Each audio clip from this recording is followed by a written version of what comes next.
Basketball isn't easy. All my life, I've been striving to make myself better. It's a full-time commitment.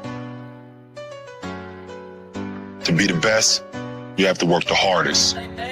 You have to chase what seems impossible over and over and over again. Because giving up, it's not an option. Haters been counting me out, I'm counting my views and loading my clicks. You say my name, you on the list. I'm checking them twice and I'm cooking them quick. Real takes is dying, the fake ones is lit. YouTube is off balance, so I'm back on my itch. St. Louis dirty, big art, sports 30. That's how I like you all on my itch. I won't take a sip, I'm hitting blunts whenever it's lit. Not popping no pills, but do as you wish. I roll with the winners, I love them to death. I got a few friends, not all of them rich. What good is the channels, my brothers is broke. What good is the panels, my dogs can't sit. I'm on my mission, that's why I can't quit. Just like LeBron, get my niggas no chips. Just put the G-Shock back on my wrist. These shoes came with Weezy, he gave me a gift. Back when YouTube hosts praying like this. They act like the legends cannot coexist, but I never beef with a streamer for nothing. If I smoke a YouTube, it's gonna be legit. It won't be for clicks, it won't be for fame. See to the OGs, I'm thanking you now. Was watching YouTube, you was paving the ground. Got my own cadence, I got my own style. I studied the greats, I'm the greatest right now. If you don't fuck with me, you ain't got a choice. Did my own thing, still made all that noise. I had to be different, I met my intentions. Now big on sports, got a voice.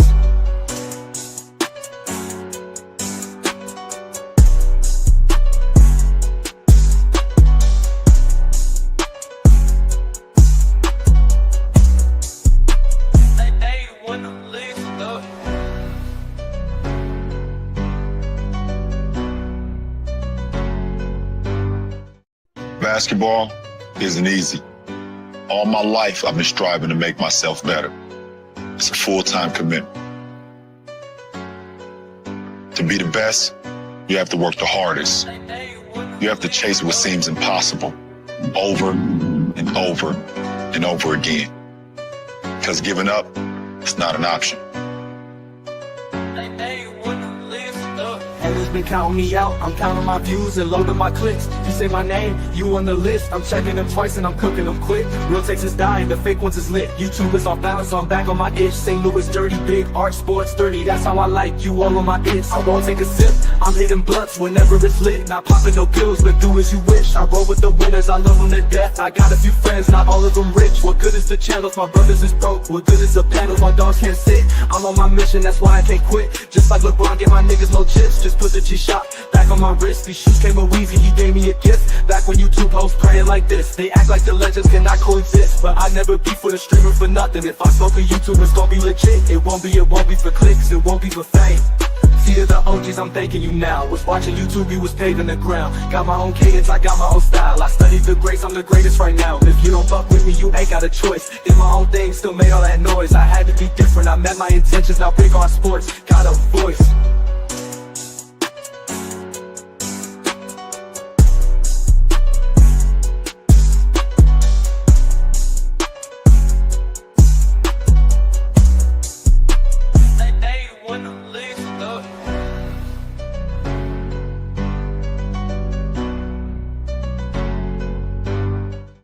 Basketball isn't easy.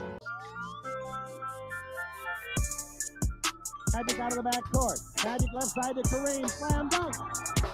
Look at that.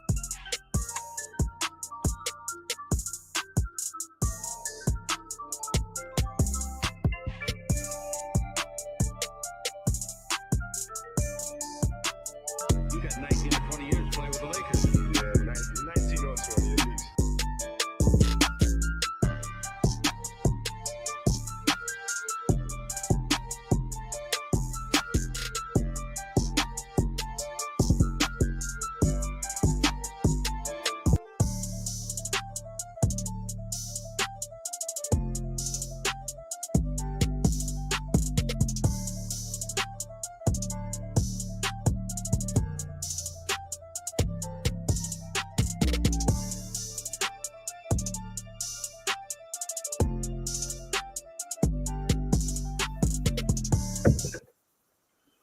What's good? What's good? What's good, everybody? It's your boy Big O. Welcome back to Big O Sports. We in the building.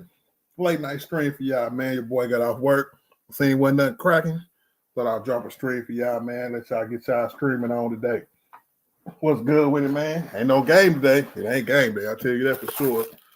You can tell by the title. The Lakers losing the first round for the doggone NBA playoffs, bro. We lost, man. We lost, bro. I want to know how it's sitting in with everybody. I know it's been a couple of days now. Let me know if y'all still pissed. If you thought it was going to be like it was supposed to be. I know a lot of y'all like Hoodie Walker, they thought we weren't going to win no way, so they happy. But the rest of us Laker fans, the rest of us LeBron fans, man, still hurt, bro. Long shift, bro. Just at work, people don't even watch basketball making fun of me at work, bro, making fun of the Lakers, bro. That's a bunch of haters, bro. So you know what? I was like, you know what? We need to vent.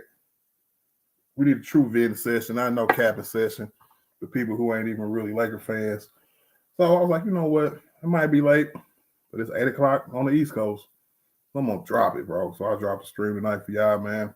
Hopefully everybody come through. If you're here, make sure you hit the like button on your way in. Welcome to Big R Sports, like I said. Man, there's going to be a few different topics today. We're going to start with the last series we were in. Minnesota Timberwolves beat us 4-1. We're going to get into how that series broke down. What was good, what was bad, if anything was good, what was bad, what was horrible, things of that sort, where we went wrong, what we could have did right. And I think I know what a lot of people's answer is going to be about that. So we definitely going to get into it like it's nothing to it. Another topic of the day is going to be JJ Redick. Y'all seen the thumbnail. So who's to blame? We're going to get into the who's to blame segment of the show. Whether it's JJ Redick, whether it's Austin Reeves. I only put 2 candidates because I'm not finna assess blame all damn stream. I just put the 2 people who I think hurt us the most. Those are my 2 picks.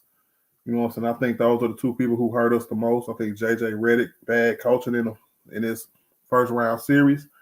And Austin Reeves not showing up, pulling a D-low a little bit. So then my 2 culprits, 2 people who didn't show up, who should have showed up to at least get us out the first round, yo. Jesus Christ, bro. But we ain't even make it that far. Another topic is going to be what we need to do to build this team. That's probably going to be a little later in the stream because I know we're going to talk a while about what went wrong, about JJ, F-ups, and all kind of stuff, bro. So we're going to get into it like it's nothing to it, man, because this offseason, it's the offseason for us, bro. We got a couple days left in Cancun. And when we come back from Cancun, we got to get back to work, bro. Real talk. But we are celebrating losing in Cancun that the season is over. I hate that phrase. Oh, man. But, yeah, that's where we at now. So the Lakers, man, game 1 was pretty good. Let me see real quick who this is. And game 1, you know what I'm saying? They came out, punched us in the face, and we ain't punched back. That game 1 was real physical. I remember it was really, really physical. And they looked like they came ready to play. Before the game 1, we was like a lot of teams or any team who wasn't in the play-in had a whole week off. We was talking about rest versus rust. We came out game 1 rusty as hell. They beat us. Seemed like, we couldn't really get over the hump. And then late in the 4th quarter, after Nas Reed was killing us game 1, we just really couldn't get over the hump. So I'm trying to see how we could have won game 1. Looking at the highlights didn't do it justice, but all I had time to do was go back and look at the highlights, both sides of the ball. They really killed us when we was doubling everybody, trying to help everybody, and it was too much moving. It wasn't enough staying at home. And them niggas like Nas Reed and McDaniels and even Ant-Man was hitting their shots, shot us out the gym in game 1. I could deal with it because you wouldn't think that Nas Reed, McDaniels, them niggas had 20, 30-point games. I could live with that, right? Game 2 come around, then we act like we want to play. We back, we hella physical, hella energy high. You know what I'm saying? End up beating them game 2, which was really good. We was 1-1. Everybody was like, you know what? Hey, we finna win the game 3 in Minnesota, turn this series back around, get home court back. That was the feeling. We had such a good game. Luka, Brian, even AR was 7 for 14 with 16 points. You know what I'm saying? Shot efficiently. His only game that he shot efficiently, by the way. We'll get into that later, right? But the only game he had efficiently, we looked good on defense. We held them, to 85, 86 points that game, if my memory serves me correct. We was really, really, really out to play that game. And I wish we would have kept that same energy and effort throughout the whole series, because game 3 came around and all of a sudden we forgot how we played in game 2. It reminded me of the Denver series. I wouldn't say last year, but I would say the year before last, when we got swept to the point where we in every game, we have leads in every game, and we just can't keep them, or we can't keep them, or can't get back to the lead and stay there. We fight, and then jig the game in the fourth quarter. You know what I'm saying? There was a lot of that this series too that kind of made me mad. So we lost game 3 in humiliating fashion. So we was like, all right, game 4 before we come back to LA. Come out, have a good first quarter. You know what I'm saying? About halftime, I want to say it was a 2 or 3 point lead for them. We was battling back and forth. We got the lead, you know what I'm saying? And this is where JJ Redick, you know what I'm saying, put himself in front of everybody else. This is the game where JJ Redick decided to play the not the starting 5, but the starting 4 plus Dorian Finney-Smith, right, for the whole second half. We started off that third quarter on a 14-0 run, end up getting a 10-point lead. Still ain't take him out the game. Still ain't give him a breather. None of that. Ran him into the ground. The end of the third quarter, it was a 2-point game. Started the fourth quarter. They went on an 8-0 run, and that game was over, y'all. We had our little pushes. We had our little comebacks during the fourth quarter, but you could tell by how we was turning the ball over, how we wasn't really shooting how we supposed to shoot, right? We was just not there at all. Because now I got to intervene real quick, because more information came out today about Austin Reeves in game 3. Hurt his foot, hurt his toe. He had a torn ligament in his big toe. You know what I'm saying? So he been here after game 3. It happened game 3. So in game 4, that's what he was dealing with. And he had a horrendous game. Well, there's no excuses. You was having a bad series before your foot got hurt. So no excuses at all. You know what I'm saying? I'm just telling y'all the information. So we end up losing that game. Game 4. The starters played the whole half, and this is where I'm finna get into JJ Redick. You know what I'm saying? JJ Redick comes out after the press conference, or after the game in the press conference, after game 3, as he played the starters the whole half, right?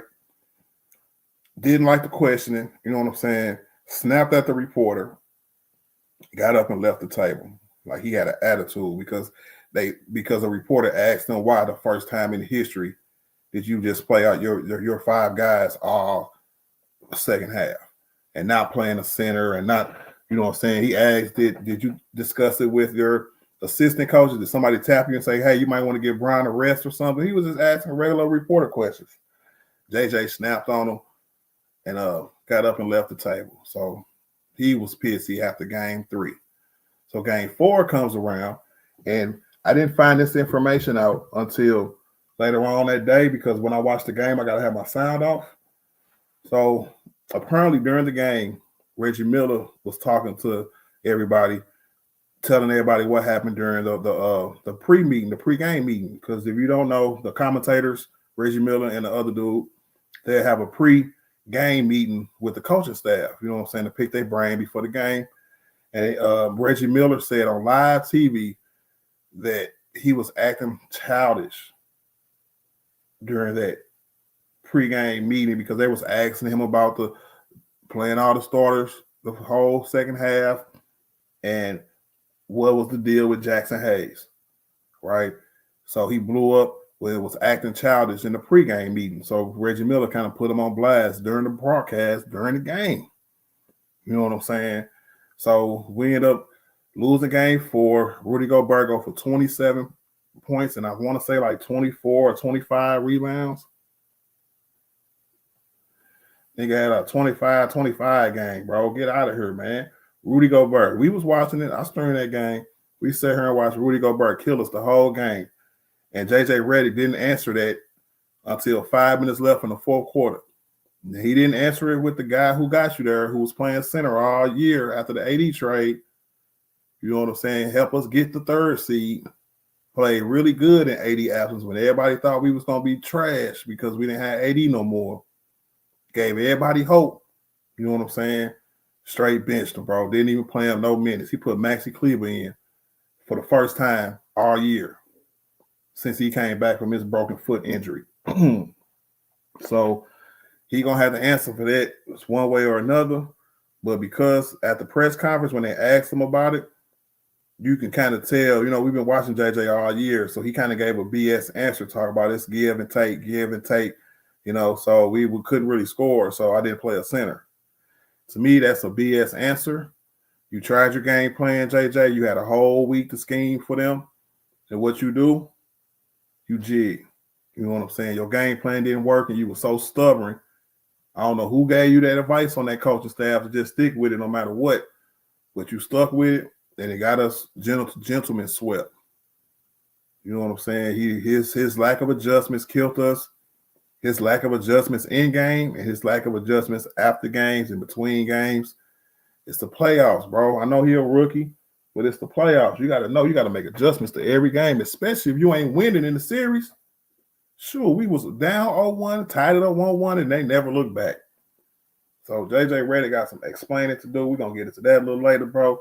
I just wanted to break down game by game that you know what I'm saying, with Austin being the total no-show, and then with JJ Redick, you know what I'm saying, jigging, bro, it ended up costing us the series. Ruri had his last 2 games was good. Ruri felt the pressure and was like, you know what, let me turn it up a little bit. So his numbers went up during the playoffs. Shout out to my nigga D Bonner, man. He told me Austin Reeves was shooting 38% from 3 regular season, shot 30%. You know what I'm saying, from 3 in this series. He shot like 48% from the field in the regular season. He shot 41% in this series, bro. Horrible, bro. So our 3rd option didn't come through for us this time. And that's why people saying that it reminds them of D-Lo. Because when D-Lo was supposed to come through and cook for us and have a game every now and again, like he did against Memphis and stuff like that throughout that series, that one series, bro, he just started jigging, and we couldn't even get over it after that, bro. So we were screwed after that. And just like if Austin wouldn't come around or can't come around, we screwed after that, bro. This team, when we could have told this from the regular season, this team scheming, how they schemed all year, you know, it's crazy, bro. We supposed to go into the playoffs with the same rotations, the same game plan that we had going into the regular season. Because, you know, you, in my opinion, JJ Redick was playing with house money.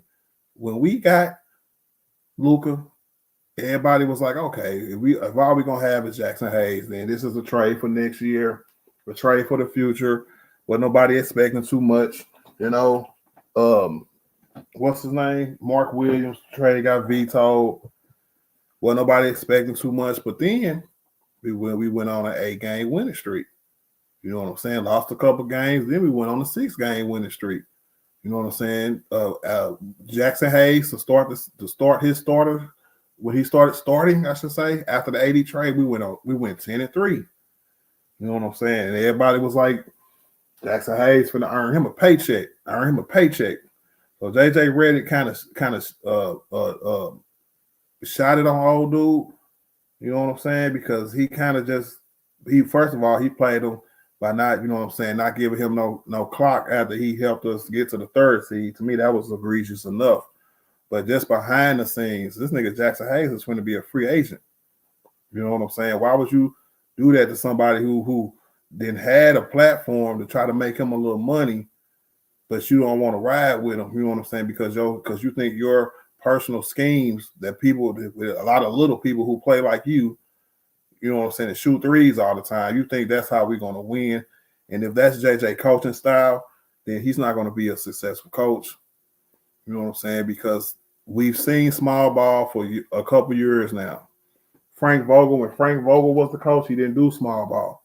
Only time Frank Vogel had to do small ball is when AD was hurt and when all the other centers was hurt. I remember the year that year. Could nobody stay healthy. So he had to run small ball for a second or two for a few games, you know what I'm saying, till the bigs came back from health. That's one situation. Darvin Ham took it a step further where the only big he would play is Anthony Davis. And if it wasn't Anthony Davis in there as a big, we were small ball with Rury or Brian playing center because we didn't even have Vando at the time because he was hurt. You know what I'm saying? But this whole years and years and years, I done heard a million people say small ball is not it. But JJ, I guess he's very cocky and arrogant and stubborn as hell because he should know that too. Because the way he criticized Darvin Ham while he was an analyst at ESPN, I know y'all seen the clip. You know what I'm saying? Talk about he don't take accountability. Nigga, you had 4 press conferences where you didn't take accountability for nothing. When they asked you about Jackson Hayes and all you say is, yeah, we told him. And he said he was okay. And that's all you tell us. You know what I'm saying? That means that you just straight jigging, bro. You straight jigging and you ain't standing on business at all. So, I don't know. JJ Redick, I had my doubts before the season. He kind of won me over with how the players was playing for him. So I was like, okay, if he keeps these X's and O's going and we keep like we a good, well-rounded team, move the ball kind of team like he was preaching all year long, then we'll be all right. But to change, though, like I was telling Michael Moreland, shout out to Mike Moreland, that's like I was telling him yesterday, you cannot change your whole philosophy, your whole style of play going into the playoffs. And I hope one of them assistant coaches told JJ that maybe next year, why don't we do the same stuff that got us the 3rd seed? Why don't we come in with the same pick and rolls that got us the 3rd seed, that got us, you know what I'm saying, a good offensive ranking, but a great defensive ranking. You know what I'm saying? Jackson Hayes was a part of that, y'all. When we was after the AD trade, when our defense, you know what I'm saying, stayed good and even got a little better, Jackson Hayes was a part of that, bro. You know what I'm saying? To me, he did Jackson Hayes hella dirty, bro. Dude couldn't even get no more than 7-8 minutes a game, bro. And then you get him a DMP game 5. That's horrible, bro. Knowing he could have helped us, bro. That's garbage, bro. But that's my little spiel, my little opening spiel, man. I'm gonna say what's up to everybody, man. And then I'm gonna drop the link and let y'all vent, bro. Cause this is crazy, bro. It's been a couple days, niggas still not feeling it, you know what I'm saying? Cause there's one way to lose, then where you cool. Not too cool, but you all right. You know what I'm saying? Like when we lost in the Western Conference Finals, niggas wasn't blaming Darvin Ham after that. Niggas was blaming D-Lo. You know what I'm saying? So that was, to me, appropriate blame placed in the right spot. This year, shoot, man. Like I told y'all seen my thumbnail, AR and JJ, bro. JJ straight jigged us, y'all. Real talk. Who we got up in here today, man? First and foremost, Nicholas Brown in the building. Shout out to Nicholas Brown, man. The hardest working moderator on YouTube, man. Appreciate you, my G. He said, like, share, and subscribe to the channel. Continue to support on the road to the next milestone. Big facts. And if you listening to the channel, hit the sub button. You know what I'm saying? Help your boy get to 3K. Help YouTube push the algorithm. You know what I'm saying? Push my videos in the algorithm. So make sure y'all hit that like button as well. Appreciate y'all, man. We got Jay Renrick in the building. What up, Jay, man? What's good with it, my G? What's good, man? Hey, Hoodie Walker in the building. Fat Boy in the house. What up, Hoodie Walker, bro? What's good with it, man? We got Marquise Wilkes in the building, man. What up, Marquise, bro? What'd he say? My nigga Marquise said, why did JJ play Jackson Hayes at all in the game 5? My assumption is that he had a style of play that he thought would be beneficial to this team. One other thing that I told my nigga D Bonner, bro, I said I think JJ Redick, instead of taking his whole play style and game plan of how we were successful this year into the playoffs, he took what he liked it You know what I'm saying? Like when we run small and it works, and he just totally disregarded and disrespected Jackson Hayes, bro. He totally disregarded and boo-booed on him, bro. I can't put it no other way. You know what I'm saying? I could have just imagined that whole week they had off before game one that you didn't game plan or can have some kind of scheme for Jackson Hayes, bro. So I seen the interview after game 5. Jackson Hayes was just like, hey, I have no words. It's still unreal to me that I could play how I played in the regular season and all of a sudden not playing the playoffs. He said it was unreal to him. So I know he was pissed. He was saying all the right things. You know what I'm saying? It was the coach's decision, and I respect the coach's decision and everything. But you could tell the look on his face, bro. The look on his face was like, oh, my God, bro. Y'all. He's jigging right now. You know what I'm saying? But he can't say that because he's trying to save face and save, you know what I'm saying, as much money as he can because JJ didn't mess that nigga bag up for the offseason, bro. He's definitely ain't coming back to the Lakers. If they did that, the lowball dude, so he wouldn't have no choice but to come back and sign with the Lakers, bro.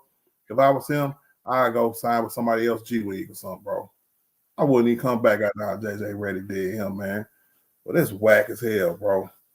What up, man? What up, Dolph, man? What's good with it, my G? What up, my boy Art? Shout out to the artillery gizang. What's popping with you ugly ass niggas? What's happening? What's happening? What's happening, my boy? I hear you up here doing your thing. What's the deal? Yes, sir. Just saying what's up to everybody, man, and then we get right back into it, man.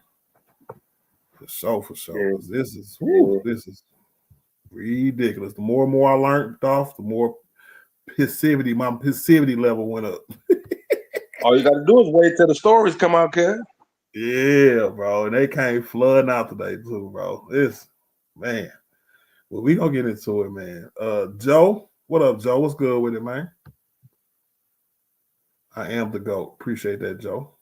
Hey, it is. Hey, let other people call you that, kid. He did. That's what he said. He said, "What up, Art the GOAT?"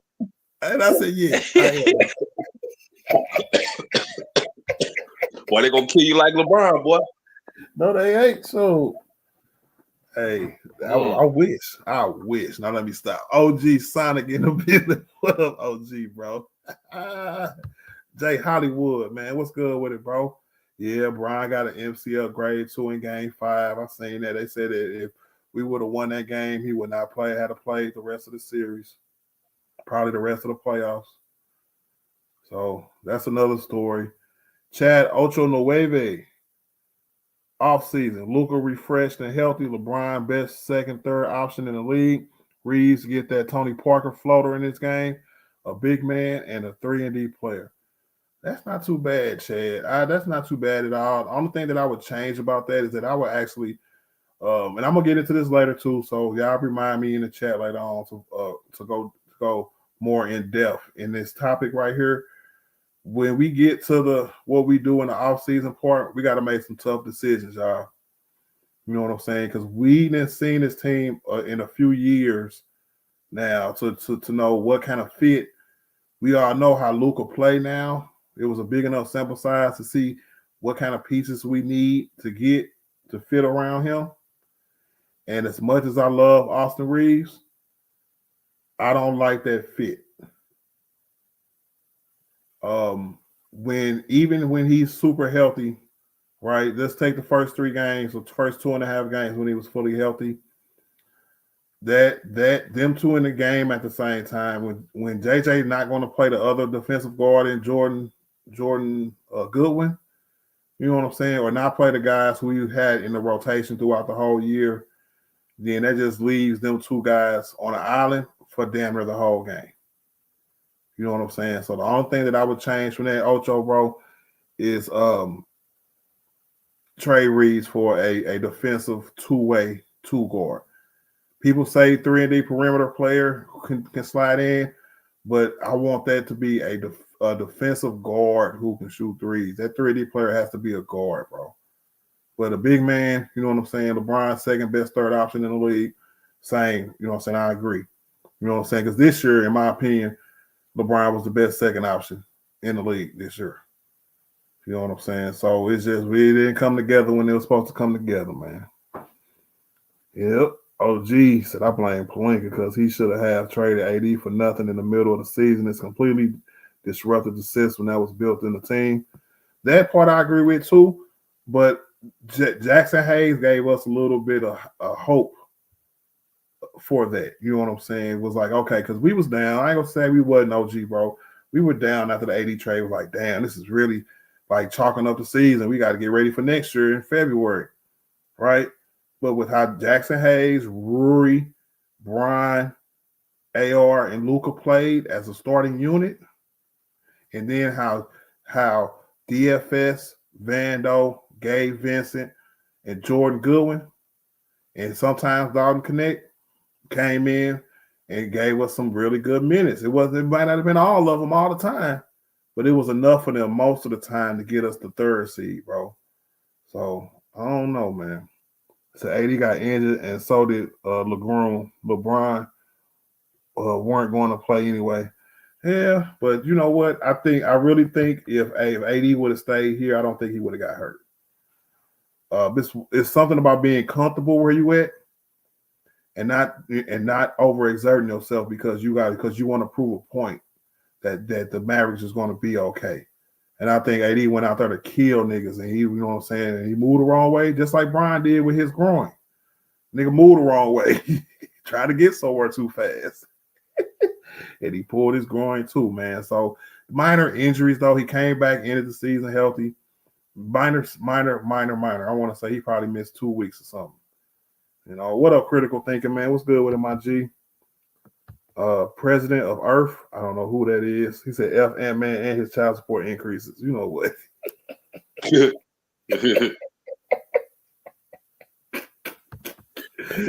my God, bro. He said Jay Hollywood say the truth is AD or not, the Lakers were not winning this season. I wouldn't say that too much, Jay Hollywood, bro, because you say the bench got exposed, but to me, he didn't play enough of. He changed his whole rotations, bro. And that kind of exposes, man. I'm not gonna say we couldn't have did nothing because we were beating good teams, we were beating bad teams, we was losing the good teams, we was losing the bad teams. So when we beat OKC, well, nobody's saying that, you know what I'm saying? So when we beat OKC, that should have gave you some kind of relevance saying that, hey, you know what?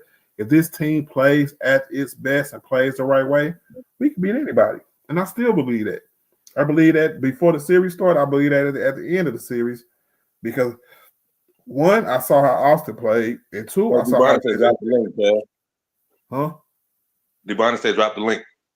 Okay, my fault. I ain't even scrolled down there yet. Here I come. All right, let me get through this real quick. Invite. Boom. And if anybody, and if this link don't work for you, because you know sometimes we have problems with the vertical streams, I put the link in the community post as well. You know what I'm saying? And I just put the link in the chat, man, so y'all can come on up. What up, T Killer, man? Yes, sir. Said Jay Hollywood said he didn't trust Hayes. That to me, that's an excuse. That's an excuse that people are giving him. But none of us are JJ. You know what I'm saying? Jackson Hayes didn't give you no reason not to trust him. He all we had. What do you mean? Sure. Tank's in the building. What up, Tank, bro? No big. Rudy went for 27 blocks and rebounds. I know, bro. Guys, gift for the building. What up, guy, man? What's good with it, bro? Yes, sir. So I hear you, Aura, but the blame goes for the whole organization. I see no effort from players, idiotic coaching decisions, and the front office being stubborn to bring in a legit five. Now that is a broader sense of how the Laker Nation is feeling. I think it's a little bit of a you know what I'm saying, a little bit of interference, I should say, because all of the blame from Rob Pelinka kind of went away when we got Luka. We were cool with you know what I'm saying, this year might be a wash because we couldn't get a center because of what happened with Mark Williams. But I think the play elevated enough to where we was like, okay, this team can do something this year, you know? But since we didn't, I'm going to resort back to how I felt right after the Luka trade All right, we didn't get it done this year. Off season right in front of us. Now, Rob Pelinka, what are you going to do to put a team around Luka? How are you going to formulate him? How are you going to communicate with him that he needs to work on his defensive lateral movement, his defense overall in the offseason, and maybe come back in about 10 pounds lighter, 10, 15 pounds lighter, maybe? How are you going to relate that to him? You know what I'm saying? Those things need to be related to him, and I want to judge him off of that. If I'm gonna clear his slate, right? If I'm gonna clear his slate from everything, the rust thing, all that other stuff, because he got Luka, I'm going to start judging him after that. He got a contract extension already, so he's going to be here. That trade was good enough to get him another 2 years with the Lakers, bro. So what up? Keep it pushing, bro. Man. What up, Bonner? How you doing, sir? Man, what up, Art? What's going on? Excuse me, what's going on, Dolph? What's going on, everybody? What's up, my boy? Nothing much, man. Tired. Did you? What up? Yeah, big facts. Did you hear the chance to get the topics? To hear the topics? Yeah, I think I heard the majority of them. All right, I'm gonna start with Dolph real quick. Make sure we go in order, and then I'm gonna push it right to you, bro. Dolph, I started with giving an explanation or what I think I seen from the series, game 1 through game 5. You know what I'm saying? Give me a nice wrap up from game 1 to game 5. Do you think that we were in it at any point, or do you think that, you know what, since they came out and punched us in the mouth, we never got up? What you think? We never got up. Never got up. We never got up there. I mean, that game too was at home, so it was a basically quote unquote must win. You know what I'm saying? So they went out and exerted all their energy, and they just never recovered, bro. They never recovered, bro. Like it's. I really hate talking about the Lakers right now, cause I'm still in mourning. It was just bad, Art. It was just totally bad, dog. Just everything, bro. Everything. You got niggas out there playing injured. You ran away from your big man. The blame can go all over the place, dog. It can go everywhere. Niggas didn't show up. Coaches didn't show up. Front office didn't show up.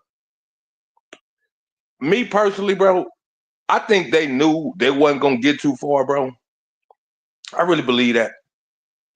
This was just like a wait and see type of thing, a possibility of hoping we can get far.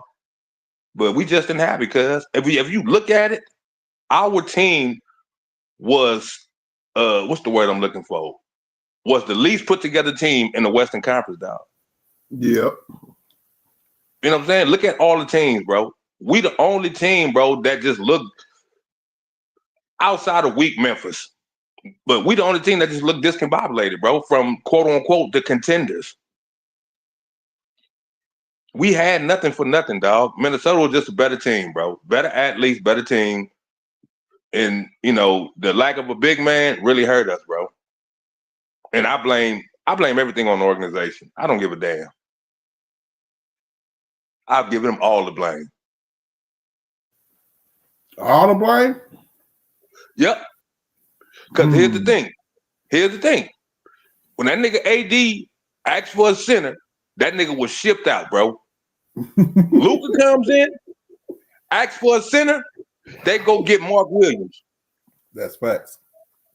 After a week of being there, bro, you don't give a nigga a center who won you a championship, but you give a nigga a center that you just got on the team. Even though we didn't get that center. And you know why we didn't get him? It wasn't just because of the physical. What, you know how the Lakers turned their back on him? You think we paid too much or what? They said they wasn't. They said they were worried that they overpaid too much and that he was immature, cuz. Oh wow. That's why they didn't give him. This was a setup from the get-go, cuz. Set up from the get-go. Like you didn't give us a center when AD was there, and Luka needed a center. And then when you really needed one in game 5 and the second half of game 4, you didn't play him. Why did we get Alex Lynn, cuz? Why? Have no clue. No clue. I forgot I would all much about him. rather have one of our G League guys than Alex Lynn, bro. Man, bro, this season was a waste, cuz. It was a waste. Straight waste. On my mama, cuz. Like, Minnesota Now, punked the hell out of us, nigga. I yeah, ain't they never, did. man. Hey, Them niggas now punked us every way, shape, and fashion. I know you give no passes, right? Right. I know my nigga Dolph give no passes, but it sounds like you might be giving JJ a little pass. Nope. Hell Just no. not. Just not the total blame. I feel you. He did do Nah, something wrong. all of it. All right, you know me, cuz I give when we lose as a team, that goes for everybody. But I'm just saying that for this front office not giving us the pieces that we need and not really giving a damn about getting us the pieces that we need and have us go out there naked like that, bro. Mm-hmm. That's crazy, bro. What type of bro? This is the Lakers, cuz. What the hell, bro? We've been mediocre for 4 to 5 years, bro. This is trash, dog. I've been upset for the last Don't 4 say days. it like that, bro. Damn, bro. Oh, come on, Art. We get a number 3 seed, and it was all for naught. Yeah. God damn, everybody else playing tough in the playoffs, and we just, man, them niggas was ready to go home, cuz. Yeah, that pissed me off too. They was ready to go.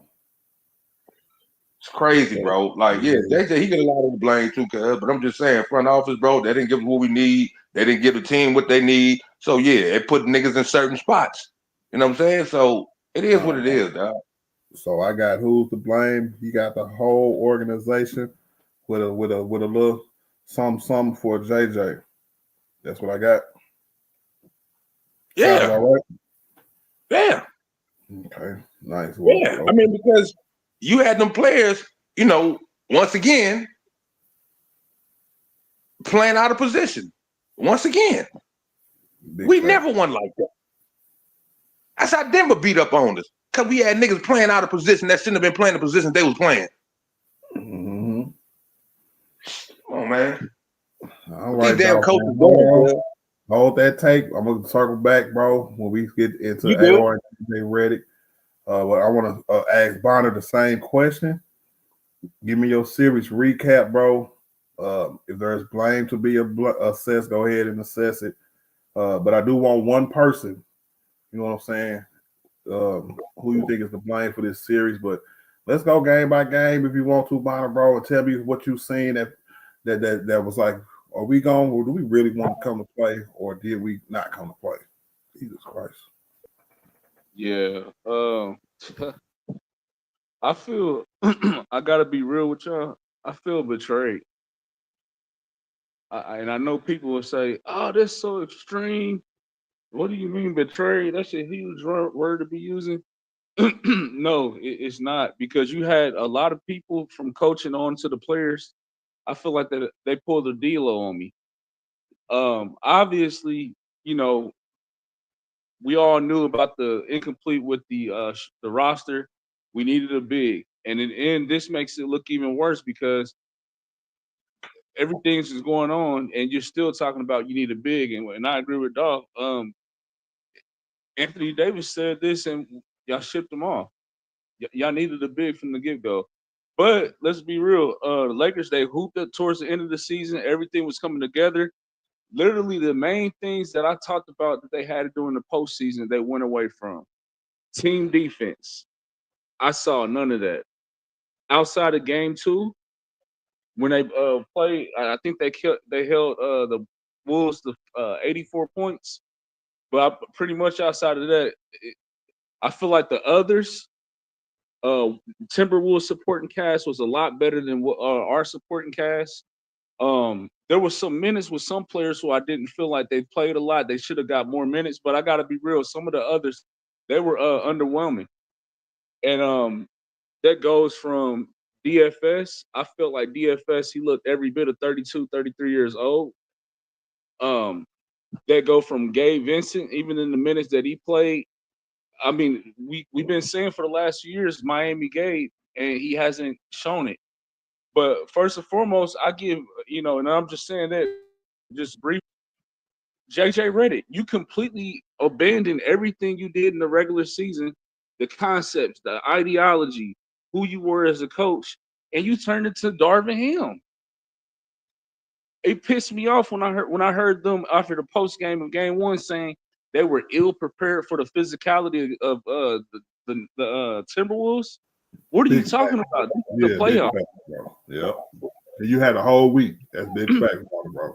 Had a whole week to prepare. Y'all talking about y'all were ill prepared for that.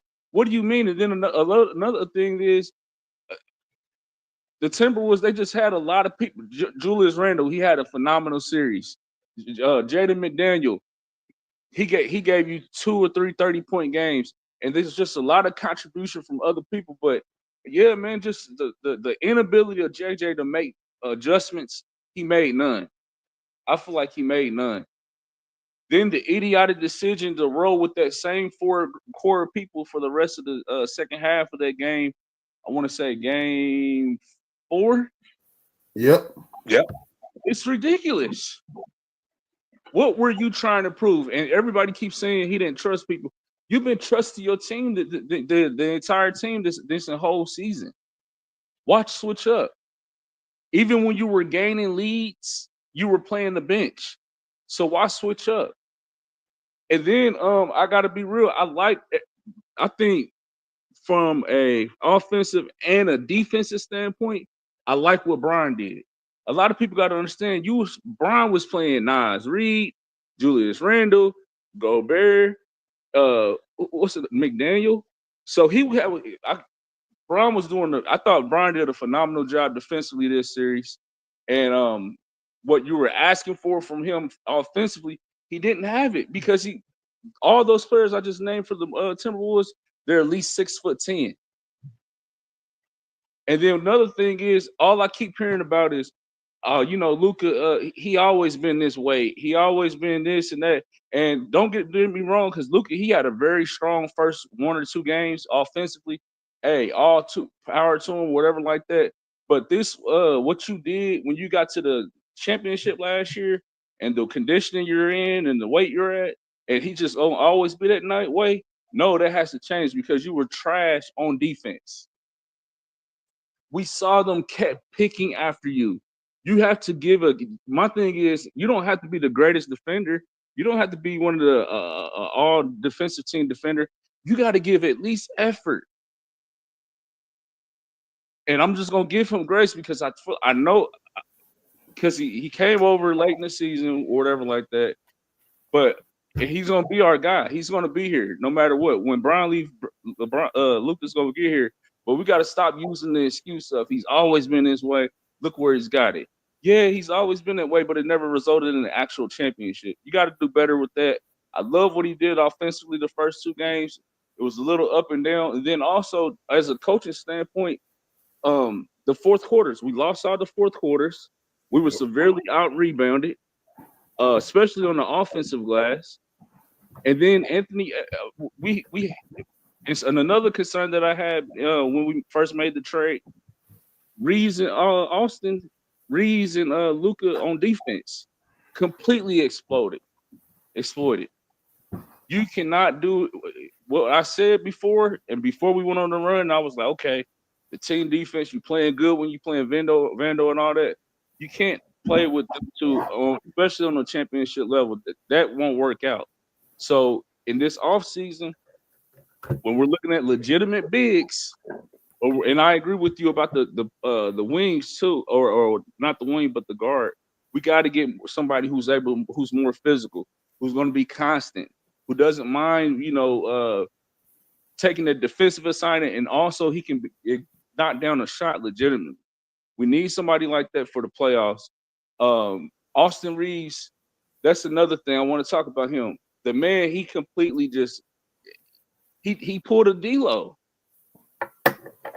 He pulled a complete D-Lo. 20 points in the regular season, 47% from the field, 37% from the field goal. And here comes the playoffs. Oh, and they're talking about he was injured. You played 2.5 games before that. And for the playoffs, your numbers turned into 16 points, 41% from the field, and then 31% from the field three. Significant drop-offs. And you didn't play too well last year against Denver in the playoffs. And there was another thing that I said I was going to be evaluating because Rui, I felt like he didn't do good last year in the playoffs. Reeves, he disappointed me. But I got to give it to Rui. Off the first two games, he was all right, decent. But the last two, he hooped, and his numbers went up. So it's just accumulation of so many different things. I did not see us losing 4-1 to the Timberwolves. But I kept telling people, because I heard people saying, oh, Lakers in 5, it's going to be a sweep. And I had us in 6. I said this is at least going to go 6. Because, I mean, you look at the team, yeah, they're a 6 seed, but they've been hooping. Yeah. And we underestimated them. And then for the last game, for what changed up with Rudy Gobert? Before that game, he scored 27 points, 24 rebounds. He was shooting like a lowly percent, 3 points, 6 rebounds. It was when JJ decided to get smart, get cute, and bench Hayes. They were at least canceling each other out beforehand. That's what they said too after the game. And man, Ant-Man told all the secrets after the game, bro. He said, yeah, we knew they was gonna play small. So we kind of like, you know what I'm saying, took all our shots because we knew Rudy Gobert was gonna get every rebound and every putback, and it was gonna be a Rudy game. And I was just like, I'm sitting there shaking my head like, man, I can't stand this dude, but he 100% right, bro.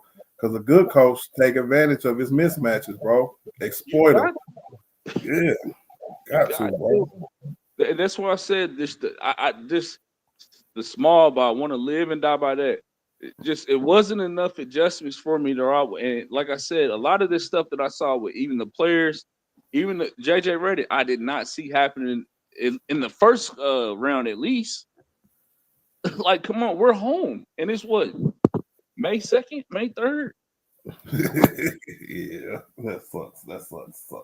Ridiculous. That's all I got, man. It goes around, but man, I'm telling you, some people they were disappointing. Big facts. Now, I'm gonna open it up. You know what I'm saying? I just wanted to get y'all first initial take on it, man, because it's very frustrating to see how we just switched it up like that, man. And I know niggas is mad still, so let's get to it. Dolph, talk to me about, you know what I'm saying, JJ Redick decision making, and how surprised was you that we strayed so far away from what we did in the regular season? You say his decision making? Yep, his decision making, and how surprised were you that we strayed so far away from like the play style that we had in the regular season? I guess I think rotations too, because I think that's important too. So let me throw rotations in there too. I think he panicked, cuz. Like, I think he panicked. You know what I'm saying? And it was just all bad from there, dog. Like, for you to go away, and like what you were saying as far as about the Ant-Man situation, and I recall that game 5, you remember them niggas came out jacking. Ant-Man came out and shot like 3 or 4 threes in the first couple of minutes. And Rudy was just getting all the boards. So him saying that, I seen that. I watching the game now, thinking back to it, that's what the hell they was doing. So for one, JJ got out coached. For 2, he panicked. For 3, his rotations was trash. Like you said, you went away from everything that got you to the point of the 3 seed and into the playoffs, because you went away from everything. Can I interrupt you for a second, Doc? What's up? You are 110% right, bro. Because how can you have that kind of week off, bro? How can you have a week off and change everything? Change everything, bro. You cut and look, we understand in the playoffs, you know, your rotations get smaller, but for me, he picked the wrong players. He didn't play enough people. Yeah, or he picked the wrong players to have in his little 8-man rotation. Right. Because that game right there, you needed some energy. That series, you needed energy people in the game at all times, bro. Mm-hmm. And you can say what you want. I know I call Jackson Hayes a big dummy, this, that, and the third.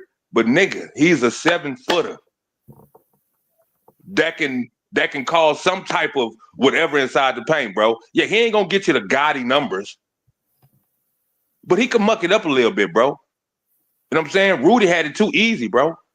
And JJ, huh? Too easy. Go ahead. I'm sorry. Too easy, bro. Too easy. We was at home, dog. We was one of the best home teams in the NBA, cuz. And you said he got out coached, man. You said he got out coached, right? He got out coached. He got out coached, and the other coach used Rudy Gobert to out coach you. Like Rudy looked like he been all NBA for like 6-7 years, bro. At that one game, bro. Yeah, that one game put Rudy back on the map. It was only one other game, like total in Minnesota history, where he had 25 and 25, or over 25 and over 25, and that was Kevin Garnett. I don't know if it was Kevin Garnett or Kevin Love. I didn't see the last night. Yeah, man. But see, another thing I was thinking of too, Art, is that who's to say that front office wasn't sending kites down to this dude, bro, telling him what he need to do and what he should be doing? No, that's self-sabotage. I don't think they'll do that. I think they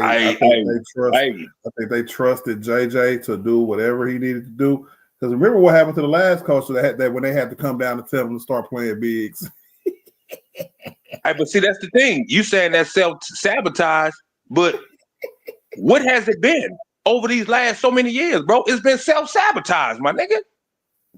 Yeah. Y'all ain't been giving us or how long we been crying and whining about getting this, that, and the third on this team, bro? Yep. Not playing small, playing a big or two, maybe at the same time. Stop playing iso ball in the fourth quarter. I swear to God, Dolph, I wasn't too high on JJ Redick when we first got him, but one of the things that won me over with him is that he wasn't stagnant in the fourth quarter. He didn't have the team stagnant in the fourth quarter. We were still running plays. We had high horns, low horns, pick and rolls, back screens. We were moving the ball. We were a ball movement team. Minnesota changed that. The way they killed us is how we used to kill teams. The way I'm speaking of the last game, right? Because everybody had a horrible shooting game. Everybody had a horrible shooting game except Rudy Gobert. Everybody. But in the fourth quarter, when it mattered, all Ant-Man did was that they set a high pick and roll, Ant-Man get downhill, or it was the ISO with him and Luka. Luka would give him about 2 or 3 feet to where Ant-Man, I didn't even know Ant-Man had dribbles like that. He was crossing them over, going straight to the rim. It was either layup or it was an open shooter right in the corner. But when you got offense, bro. Crazy. But when you got niggas guarding you like that, or you look great. You gonna look hella great. You ain't nigga. Lying. That nigga was walking us, cuz. Any chance he got, he walking us, dog. He was dancing on them niggas, bro. Getting to the rack, that's another thing. Getting to the rack with no big man in the middle, cuz. Mm-hmm. It was just too easy for them, dog. That series was easy for them. That was a cakewalk, my nigga. I'm surprised we won a game. Okay. God damn, bro. That is embarrassing. Man. This is a question for both of y'all. Bonner, you first. Does JJ Redick have do I want to call it an attitude problem or an ego problem? I don't know which one it is. I'm gonna say ego. You think he got a little ego? Too much of ego? I just seeing that playoffs, man, it just made me think he's a little bit of arrogant. Definitely arrogant, I would say that. Just the way this playoffs Oh my God, man. Yeah, I just think it's that. I think he stuck with what he was gonna stick with. He didn't change anything because he thought came up with a game plan that was masterful, and he couldn't adjust. Like, I mean, I thought I couldn't tell you how many times I heard of the game plan offensively was to attack Rudy Gobert, and essentially, I mean, it got to a point where Finch switched it up. He took him out, and he would start rotating him. He adjusted to that, and I think that took away, what we thought Luka was going to be effective at, and I don't know, man. That's why I feel like the offensive guy. I agree with you completely. You didn't see a lot of assists, a lot of the ball movement, people moving without the ball. I tell people all the time that's when the Lakers look more consistent and they look more fluid on the offensive end. They're passing it. People are moving. They're setting hard screens, and just none of that. Just I don't know, man. I just thought he was relying too much on thinking that Gobert was going to be our bread and butter, and it wasn't. And you saw that in the fourth quarters. So yeah, man, it's just an arrogant refusal to make any changes.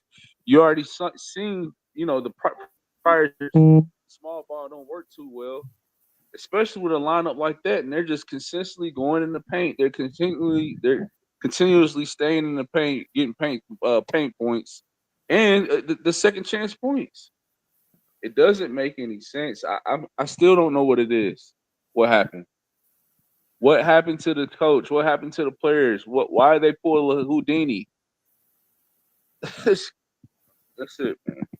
Yeah, I definitely agree with you, bro. It kind of just, I don't gonna say crept up on us, man. I just didn't see it going like this, bro. I mean, I'm all for a hard series. If we lose, as long as we fight hard and give us all we got, coaching right, you know what I'm saying, playing how we play. We would have lost playing how we play. It would feel bad still, but it wouldn't feel this bad because we wouldn't have this confusion about what the hell, JJ, what the hell was you doing?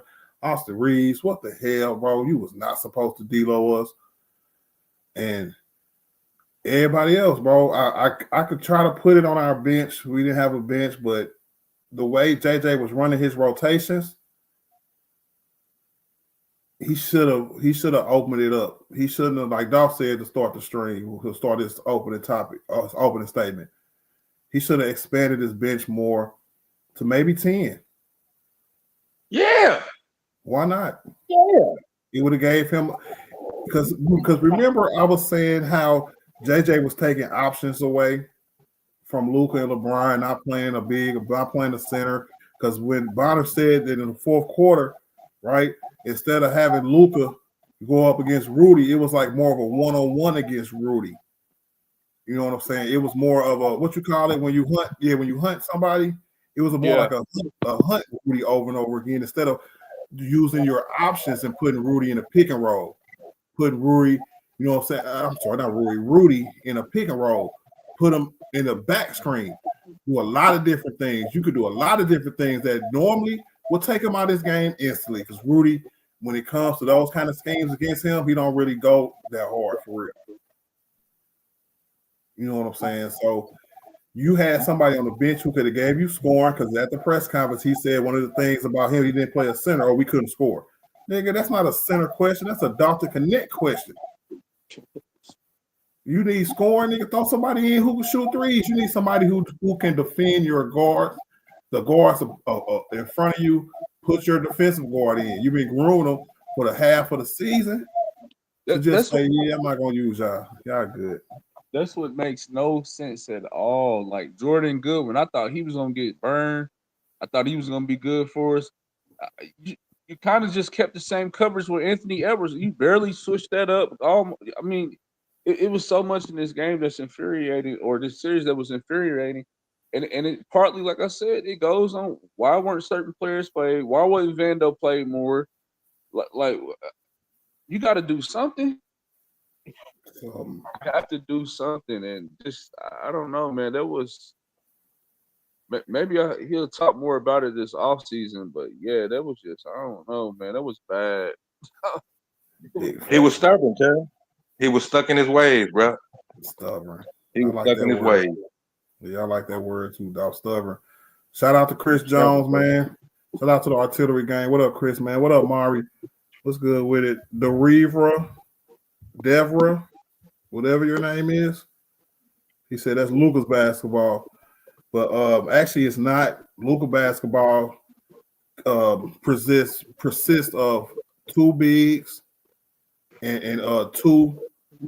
Well, I'm gonna say one 3-and-D wing player for the small forwards and kind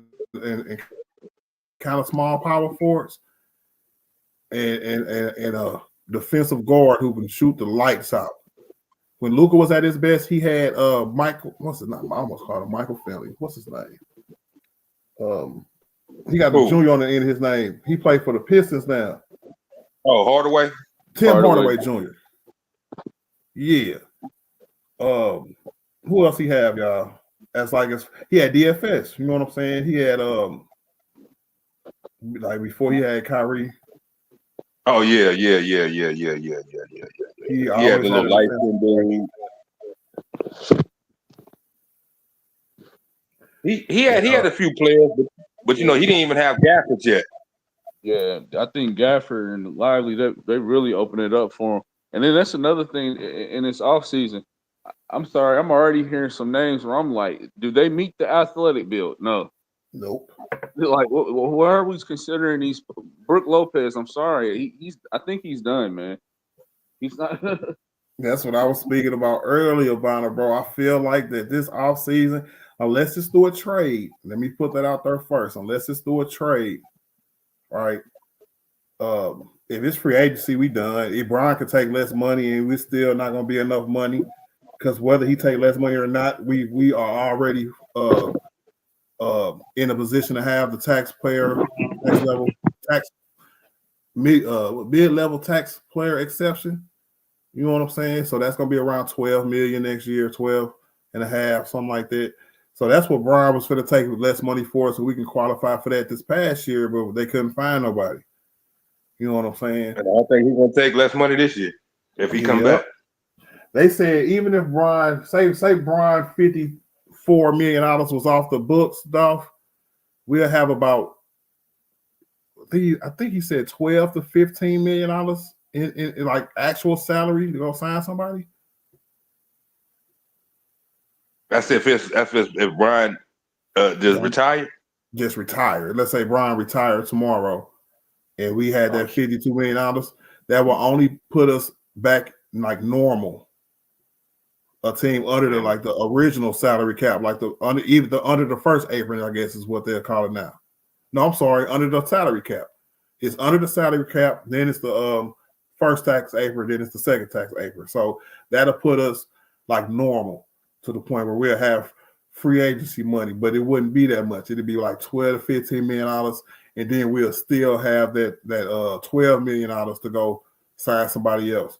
So we could sign two people somewhere like one for 12, say one for 15 if Brian retire. If Brian, it don't matter if this coming up here, if Brian takes less money, because we already are in that parameter. You know what I'm saying?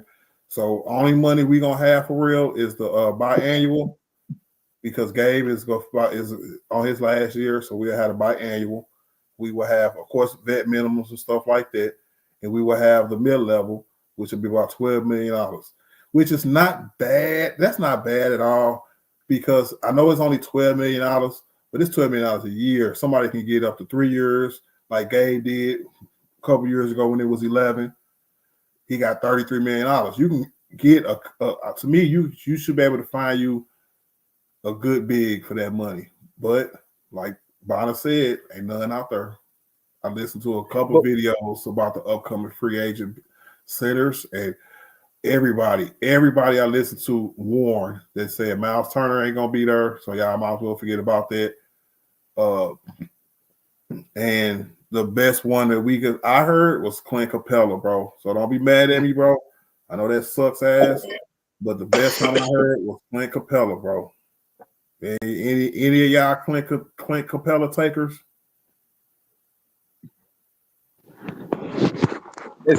I mean, you know what? Man, Real talk, dog. Nah, this is real talk. If the best option this nigga got this offseason is Clint Capella and he can't make a trade, right? So he got to sign. He got to use that mid level, and the best one on the available market is freaking Clint Capella, bro.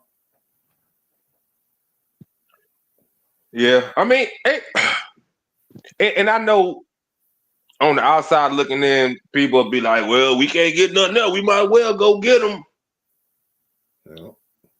Yeah. I mean, I don't know what Clint Capella bring us, bro. I mean, I really don't know what none of these niggas will bring us, dog. I don't. Oh, it's right now, bro. Dealing with all this free agency and off-season acquisitions and trade deadlines, this and that, bro. It's really nothing has come of it, bro. Nothing has come of it, bro, at all. We got Luka. We thought we was about to, do this and do that, and nothing came of it, bro. We need to put a bona fide team together, bro, so we can compete, bro. Like, Right. because this what we just saw, that wasn't competing. That was just us out there getting the check, ready to go home, because them niggas punched us in our mouth. They took our soul, outside of Brian. They took our soul, You got gentlemen swept 2 years in a row, man. Come on, bro. We haven't Gentlemen really had swept no and real swept. success in years. Like, come on, man. I can't accept the Brook Lopez and Clint Capella. Like, if you have to get it done through trade, get it done through trade. I'm sorry. Yeah. People who didn't show up this postseason, they should be trade bait.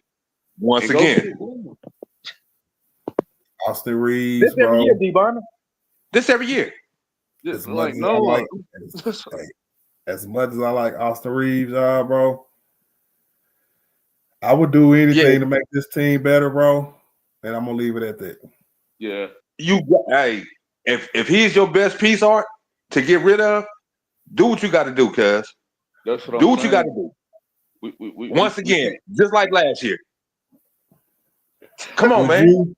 Would you trade Austin Reeves for Nick Claxton? But I want to see how much money Nick Claxton. Let's assume that it's just straight up, because I think he's on the last year of his rookie deal, and he's up for an extension this year. Do they have any? Who else do they have? Like, right, because he ain't coming by himself. We need who else? Because we need. I'm tired of doing it too. We got to be a little greedy. We giving you Austin Reeves. Y'all called him Boy Wonder, and we'll. Who else? But his salary is going to kill us, though, because he's only going to be making about $14 million. And Jesus Christ, Nicholas Claxton gets paid. For what? Ooh-wee. This nigga here signed a 4-year, $97 million, and he signed it before this year.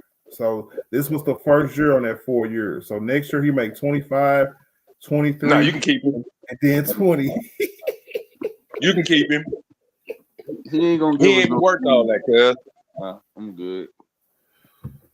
That's what I'm talking about, bro. Yeah. Cause they just want us in the tank, cuz. I'm a firm believer. They just want us in the tank, cuz. That's just what it is. We can't get nothing. We the only team that can't get nothing. It's ain't nothing to be got. Man, everybody else getting stuff, Art. They drafting it though, bro.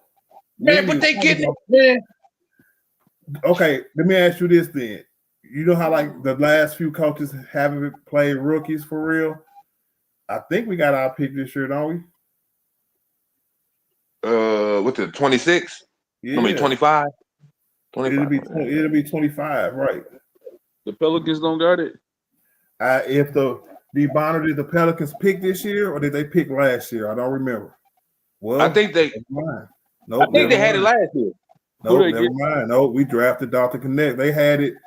The last one, regular one, was when we drafted Jalen Hurts-Cofino. Didn't we have a pick swap? We had a pick swap last year, right? Yes, but they didn't take. No, that was a Jalen Hurts-Cofino. Last year, they had a choice to 25 or 26. So they chose 26, and we got a chance to draft Dr. Connect at 17 this year. So we don't even have a first round pick in this upcoming draft. Do it. Oh. That is See nuts. what I'm saying, bro? Like signing all these trash niggas to all these big lucrative contracts, cuz. Yeah. Damn. The hell is wrong with these niggas, man? As I say, it's the organization, cuz. I'm sorry. It's the organization, cuz. They got us in this rut that we in, cuz, and we can't get out of it. And they changed the name from the Staples Center to the Crypto, cuz. We've been doomed ever since. That's the part. That's it right there. Yeah, killer when he got signed and traded for KD. He said D'Lo made 30. Oh yeah. D'Lo made some bread, bro. D'Lo was last year's was that of that contract was I don't know, was it out that half a year when we traded for him, he made $30 million that year. We only had to pay for half though. Oh my gosh, bro. We for this year, man, something drastic has to change. I'm so serious. That's fact. And it ain't no pity pass stuff neither, my nigga. We let Rudy have a 2020 game of us. That's enough. That is enough. No way. He was out there flexing, D Bonner. He was flexing on us. Yeah, bro. He got a chance to do the interview after the game on national TV, bro. I'm just like, you know what, bro? Wow. Yeah, it was. And what people gotta understand, it was so many storylines in that game, bro. Them niggas wanted to smoke us, cuz. Yes. They wanted to smoke us, nigga. And they did. Every single time they got on the court. Yeah. I got a question, man. What is Miami doing, y'all? The Miami Heat. Like, I know they made the playoffs, but because they just went on a run, right? But like, are they like blowing it up, or are they gonna just, you know what I'm saying, try to get another star? What is Miami doing? Because I want Bam. Why you looking at Bam? You looking at Bam? Yeah, I knew I'm looking at Bam right there. I knew it. I knew it. I got the top 30 centers in front of me, and I stopped right there, and I just thought to myself, is Miami blowing it up? Because they not really, but they made the playoffs though. Yeah, but they got smoked. Yeah, they did. Yeah. I'll take Bam though. Yeah, for sure. They wasn't supposed to though, right? Because they were they won back-to-back road games just to be the 8th seed. So that means they were the 10th seed. Yeah. Because they keep talking about who they're going to pair over there or whatever like that. Isn't Tyler Hero, isn't he the guy moving forward? Yep. Him and Bam. Bam is the guy going forward, and I'll put Tyler Hero second. Oh, shoot. I don't know then. Hey, I think they'll lean on Tyler Hero. I think they'll keep Tyler Hero before Bam. Yeah. Who's their backup center? Oh, he nice. He nice. Number 7. I think he'll whip. Yeah. He nice. He like a wine or something, ain't he though? Or like Hispanic? He like a wine or Hispanic or something? Jackhead? No, I think he's black. No, I think he's black. Okay, I think he's black. Okay. Where? Yeah, where his name? Where? Okay. So what happened to that one dude they drafted, Jaquez or something? Oh, that nigga in the tank. Look, I was watching the game, and him and Duncan Penderhughes was playing in garbage time. Dang, they were hit like that. They was in garbage time, my nigga. You remember Duncan? Yeah. Mm-hmm. Duncan Robinson. Jimmy Neutron looking at. Yep. Yeah, they play garbage time now, bro. Yeah. All right. So C-Gun ain't going nowhere. Shit. Nope. They got them in order, bro. They got them in order. So I got the biggest list I can find. You know what I'm saying? Like 12 is Jared Allen, but I'm gonna go to like the 20 to 30s because then a lot of these niggas ain't starting. And a lot of them niggas ain't leaving their team. Nas Reed is a free agent this offseason, but I know he ain't going nowhere. Now he got a player option, don't he? No, he's a free agent. They're gonna sign him. They're gonna get him some more money. Yeah. What's up, everybody? What up, D Nice, bro? What How up, far What it that be bring like? us is, bro? Huh? I said, what it be like? What it do, man? We trying to find us a center, bro. Gotta find out what the money looking like first. We did. We already did. We got like we're gonna have about $12.5 million to spend on a center. Hey, that Bam ain't taking that. 12. You said 12. Yeah, What? but no, we would have to trade for Bam. Yeah, So- you I want know. to trade? There ain't no money getting no center. So I don't know. That's what we're going through right now. But hold that thought, D Nice, because the 15th, halfway through this list, I am on DeAndre Ayton. No, man. DeAndre Ayton averaged 16 points per game, 11 rebounds, 1.6 assists, 1 steal, and 0.8 blocks, and 57% from the field in 55 games. He earned $34 million in 2024. Damn, that nigga got paid. Nah, but before you get a center, the Lakers got to find out about the defense on the perimeter side first. This is all part of it, D Nice, because we all agree that we'll do whatever it takes to make our team better. So the first option was like to see about what centers are available, and see if we really got to make a trade. You know what I'm saying? And if we got to make a trade for like a really good center, Austin Reeves is going to be in that contract. The first one we pulled up was Nicholas Claxton, and everybody said no, he made too much money, and his contract hella long. When you make too much money, He makes about $28 million a year, and this was the first year of his 4-year deal. He got 4 years, $100 million. but then again, you gotta look at if Luka gonna sign a contract extension this offseason too. We gotta look at that. He is June 2nd. It's gonna be on the table. And then if LeBron gonna resign, LeBron is gonna resign. They said when I was doing my research, they said that even like remember how like last year he took a little less. He could take a little less, so we could get be underneath the cap to get the mid-level exception. He don't have to do that this year. You know what I'm saying? But so it wouldn't be no reason for him to take less money. It's all about him just opting in. all right. What about DFS? He got a player option too. He does. No, I think he's gonna be. He got a player option, or is he gonna be an unrestricted free agent? I thought he was gonna be. I think he got an option, either team or player option. Oh, Yeah, I'll take that. I hope it is an option. I thought that's good news. Be nice. That's good news. Ain't Rui on the option too? Rory got 1 year left on this deal. So he got a trade with contract. Yep. Hey, Rui probably made himself tradable, because Yeah. I like what you said. Hold on, because you said DeAndre Ayton. I'm not gonna lie, I question his heart and his effort. But if I was to pull off that trade, I would need him and Shaden Sharp.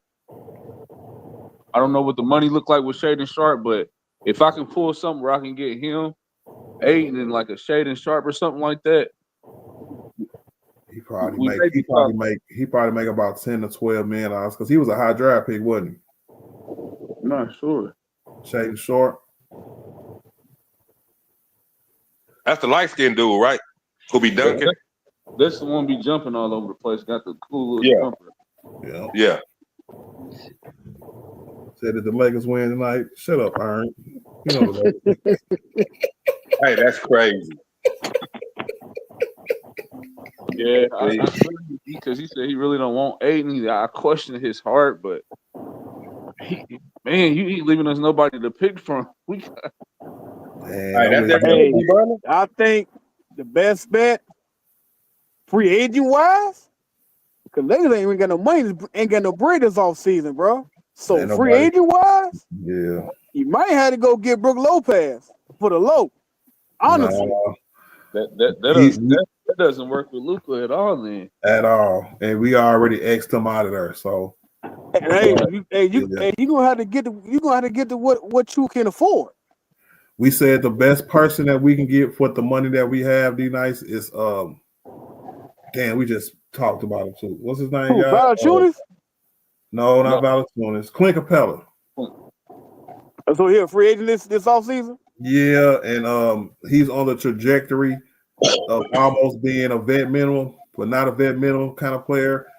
His athletic ability, Dolph said earlier, he didn't really see how, you know what I'm saying, or hear how he, you know what I'm saying, digress. You know what I'm saying? But he got his starting job taken. Yeah. And I think they just went younger. They went younger. Yeah. He lost a little bit. I ain't gonna say he lost a lot, but he lost a little bit, you know what I'm saying? And they went hella younger, especially with that one small forward dude. I forgot his name. Yeah.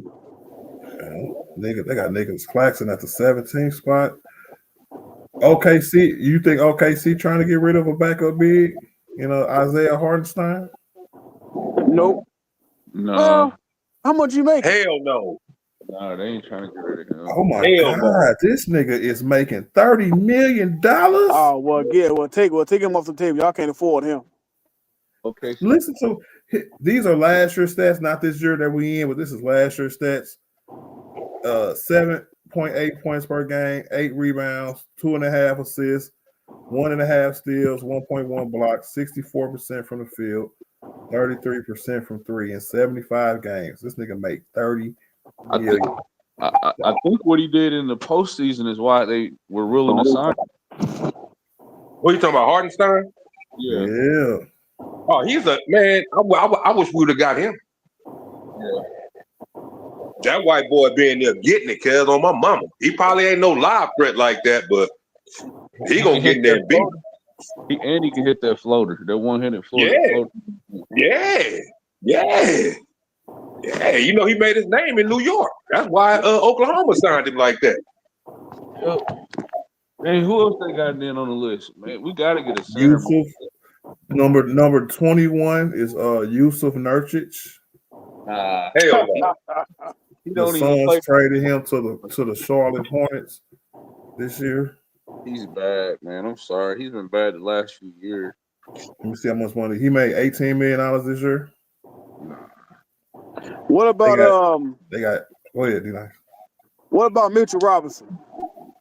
I've not seen his name yet. But it might you gotta go a little further down. 30. Yep. I'm on Valanciunas is number 22, right behind Nurkic. He only make $9 million this year, so. But I think we collectively don't want that nigga for real. Nope. Nah. Bobby Portis is 23rd. Hey, he a 4. Yeah, but they got him on the center list. Hoops Hype got him on the center list. Hey, but Bobby Portis won't be bad. How much you making? $12.5 million a year. That's Austin Reeves' money, but they don't. Who is their point guard? Dang, right? Yeah. They two guard. They don't need a. Yeah, that'd be bad. They wouldn't want another offensive two guard next to Dame because they gonna learn a lesson that we learned this year. We need a defensive guard next to our bad defensively point guard. Hey, just go trade for Giannis and get a bunch of midgets to fill out the roster, cuz. Oh wow, they got Mark Williams at 24. Hey, he is never coming back to LA. He never coming back.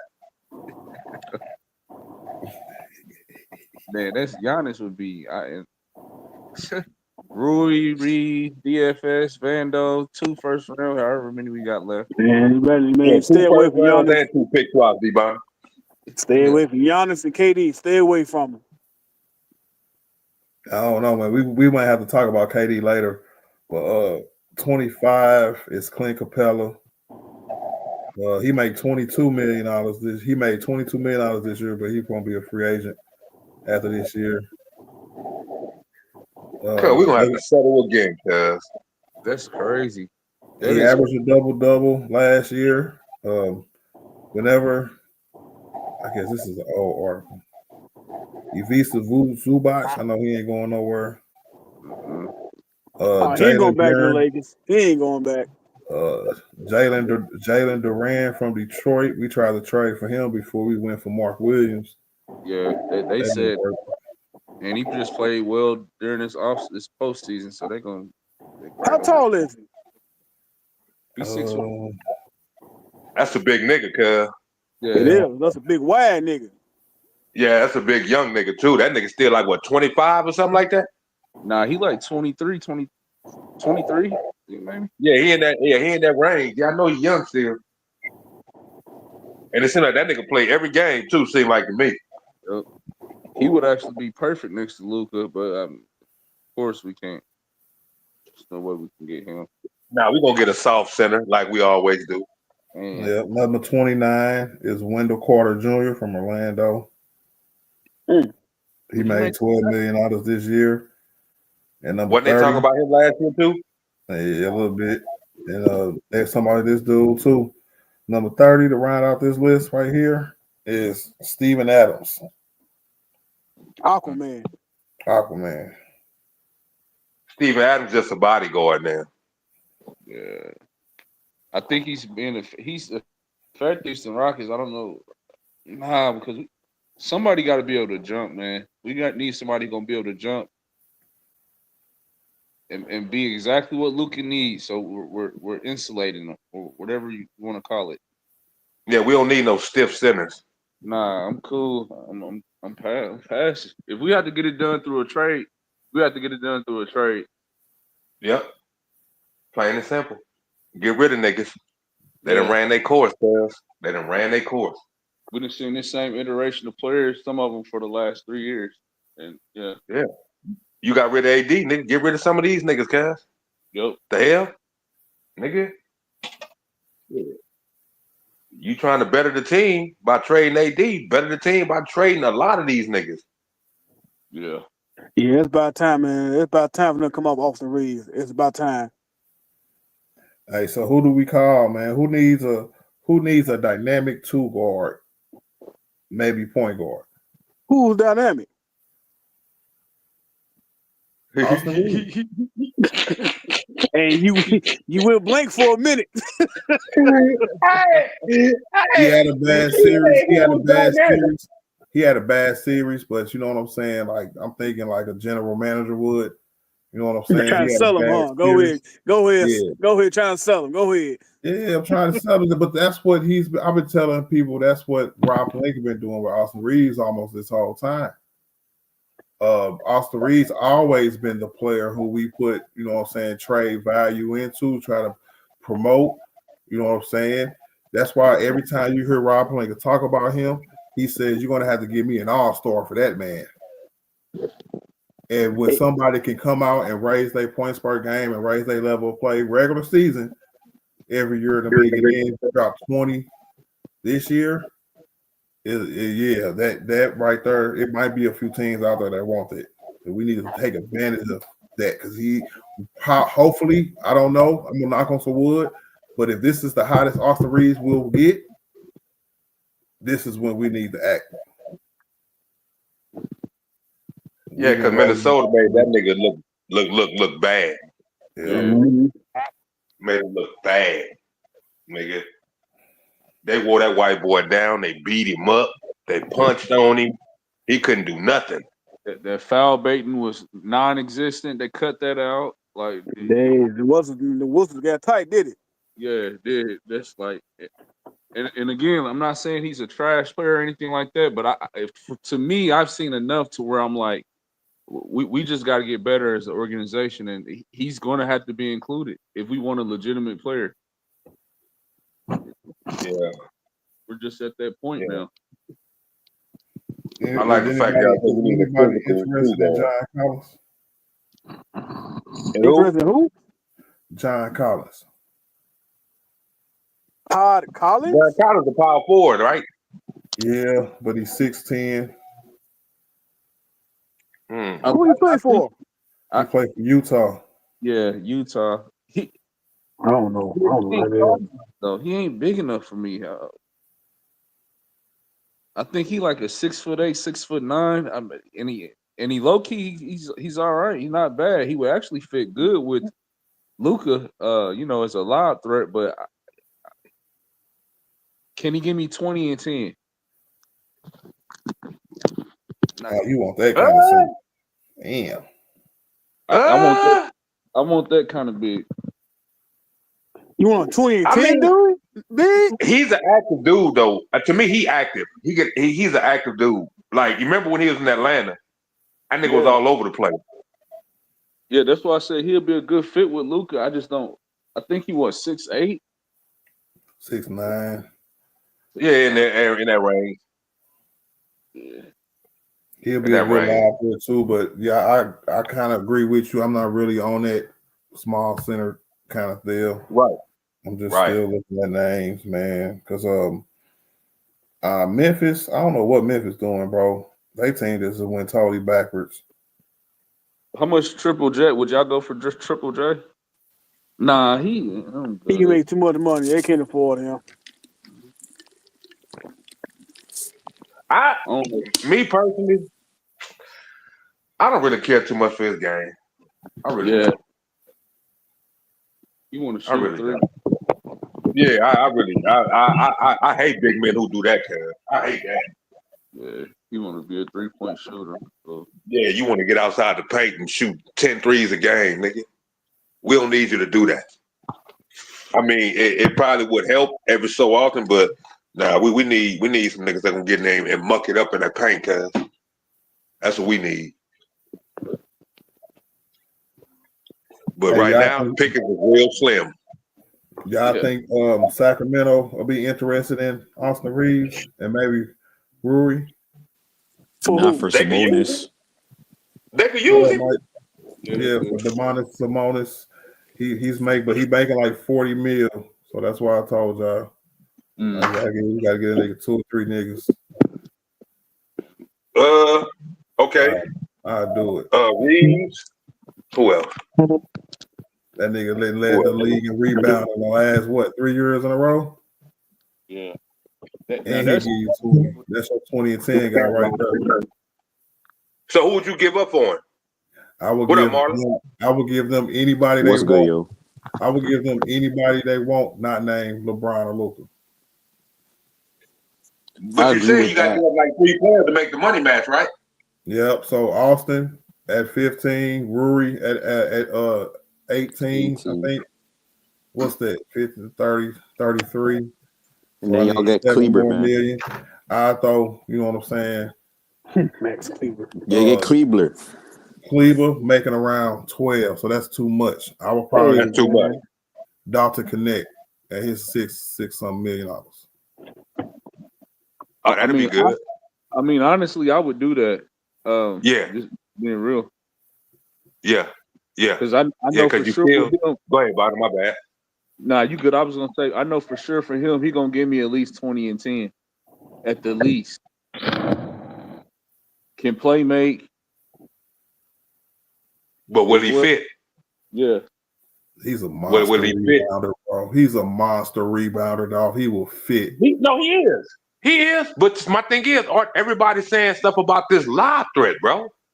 And this, that, and the third for Luka, like off them pick and rolls, bro. Like, that's all I'm saying. Like, I would take him. I just told you named 3 people. I said, hell yeah, give him up. I would take him. Live threat or not. But I'm just saying what people saying, cuz that's all. Okay, now here's the rubber, when the rubber meets the road, right? Hey, one cool P, I'm sorry I seen that earlier. Well, AD ain't never coming back here. You heard what Brian said.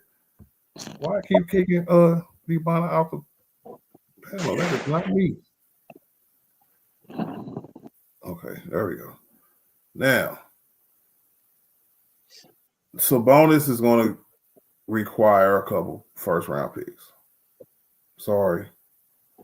So it'll be the 3 players I name, and let's say a first-round pick and two pick swaps. Now that we got our pick swaps back from Charlotte, I'll start.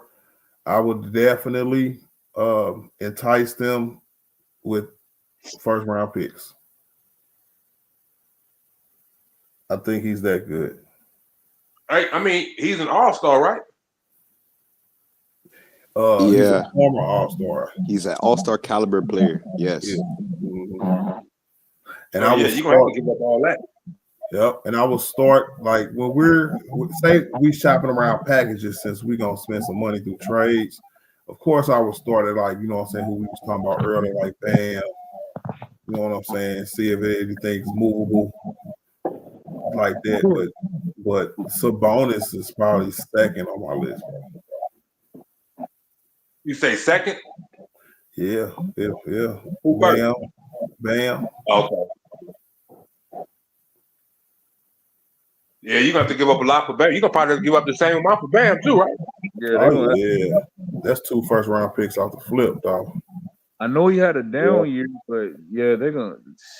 Man, it's gonna be some decisions had to be made. It's gonna have to happen. Hey, you're right. They need to be in that war room right now. And I think they both the same age too. 26, 27, something like that. 28, 29, maybe. Let me look it up real quick. Hey, not to get off the subject, but is them boys about to give up a 3-1 lead, cuz, and Golden State? That's what it looked like. They losing right now? No, they lost. 7 games. They lost. They lost? Wait, no, if it was a 3-1 lead? Yeah. Damn. Hell yeah. Damn. And what happened to getting it done in San Francisco? Hey, the boys going back to H-Town, kid. Yeah. It can get ugly.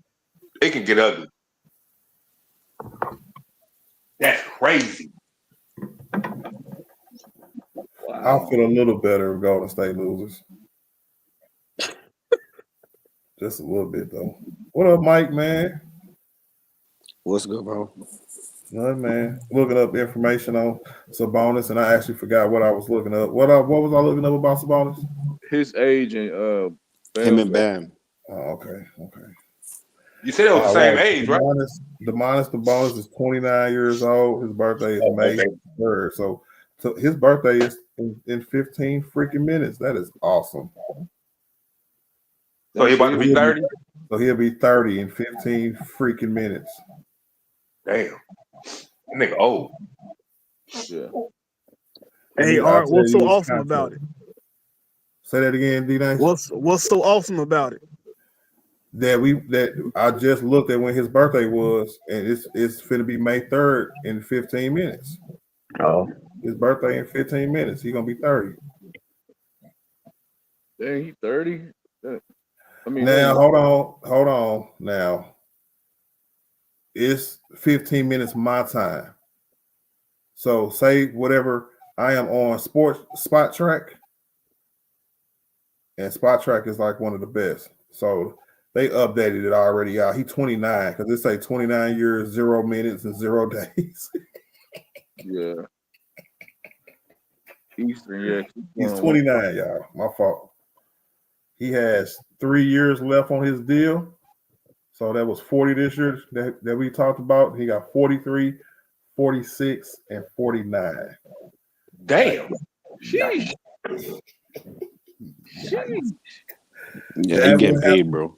Now, this will be the player, right, where this will be Luka's first run. You know what I'm saying? Because I think Brian will probably be gone, and Sabonis and Luka still be there. So that'll be the first chance he get to make that run. And depending on what he got with him. Because that's a lot of money, bro. Yeah, that is. Hey, we strapped, my nigga. We strapped, cuz. Hit the like button, Christopher. Subscribe, Christopher. This is Big R Sports, Christopher. They're gonna pick up Andre Drummond. I'm gonna hate that. I'm gonna hate that. You're gonna get Capella for sure. Come on, y'all. We gotta think more positively than that, bro. Dang. What you mean? Not Andre Drummond, cuz that's a negative. Andre. That is a negative, cuz. I think he retired, cuz. Nah, Hey, man, I thought he was I don't want good. the big penguin, cuz. He had a celebration and everything. That nigga stay So where he at. Jakob Pertl, y'all. Jakob Pertl. Yo, I'm sorry. Is he I'm athletic enough for Luca? Like, or what is it gonna be? Are we looking for the athletic for Luca? Because I mean, I liked it, Jakob, but I don't know if he fit that bill of just being what Luca would need. Now we could have used him with AD. We could have definitely used him with AD, but he's kind of like a Walmart Sabonis. You right. You know what I'm saying? He might get you 20 and 10, but he won't average 20 and 10. He average around 18 and 9. So hold up. So is he the great value Walmart or he's the regular Walmart? No, he's not open 24 hours, so no, sir. He's the one that closed at 10 o'clock because the neighborhood too bad. Wait, there's 24-hour Walmarts? Yes, sir. Where you guys are at? Everywhere, nigga. What you mean? Well, that's crazy. I know mine ain't 24 no more. Yeah, mine ain't 24. It ain't been 24 since COVID. Mine ain't Since never COVID, been 20. nigga. It ain't never been 24 hours out here. Nigga, I used to go to Walmart at 3, 4 in the morning, nigga. Turned That's up. crazy. That's sick, man. I promise I used to be up in there at 3 or 4 o'clock, bro. That's When nobody in crazy. there, D-Bonner. Nobody in there but the workers, nigga. And the goddamn music playing. Freshly stocked shows and everything. So Yep. That inventory came in, boy. yeah, that was the cheap play right there. But yeah, not no more. I know I hate this team, but I hate to bring it up, man. But I gotta bring it up. I got to, because we said we'll do anything to help this team, bro. Something's going to happen with the Boston Celtics next year. Salary wise, roster wise, something has to happen because it's too much money. It is definitely too much money. Why does something have to happen, Art? Because the penalties, how the new CBA is structured. Yeah. If you over whatever, I think the second tax apron is the highest one, or is it the third? Yeah, it's the fifth, the second. You know what I'm saying? So they said that one, the penalties is too stupid.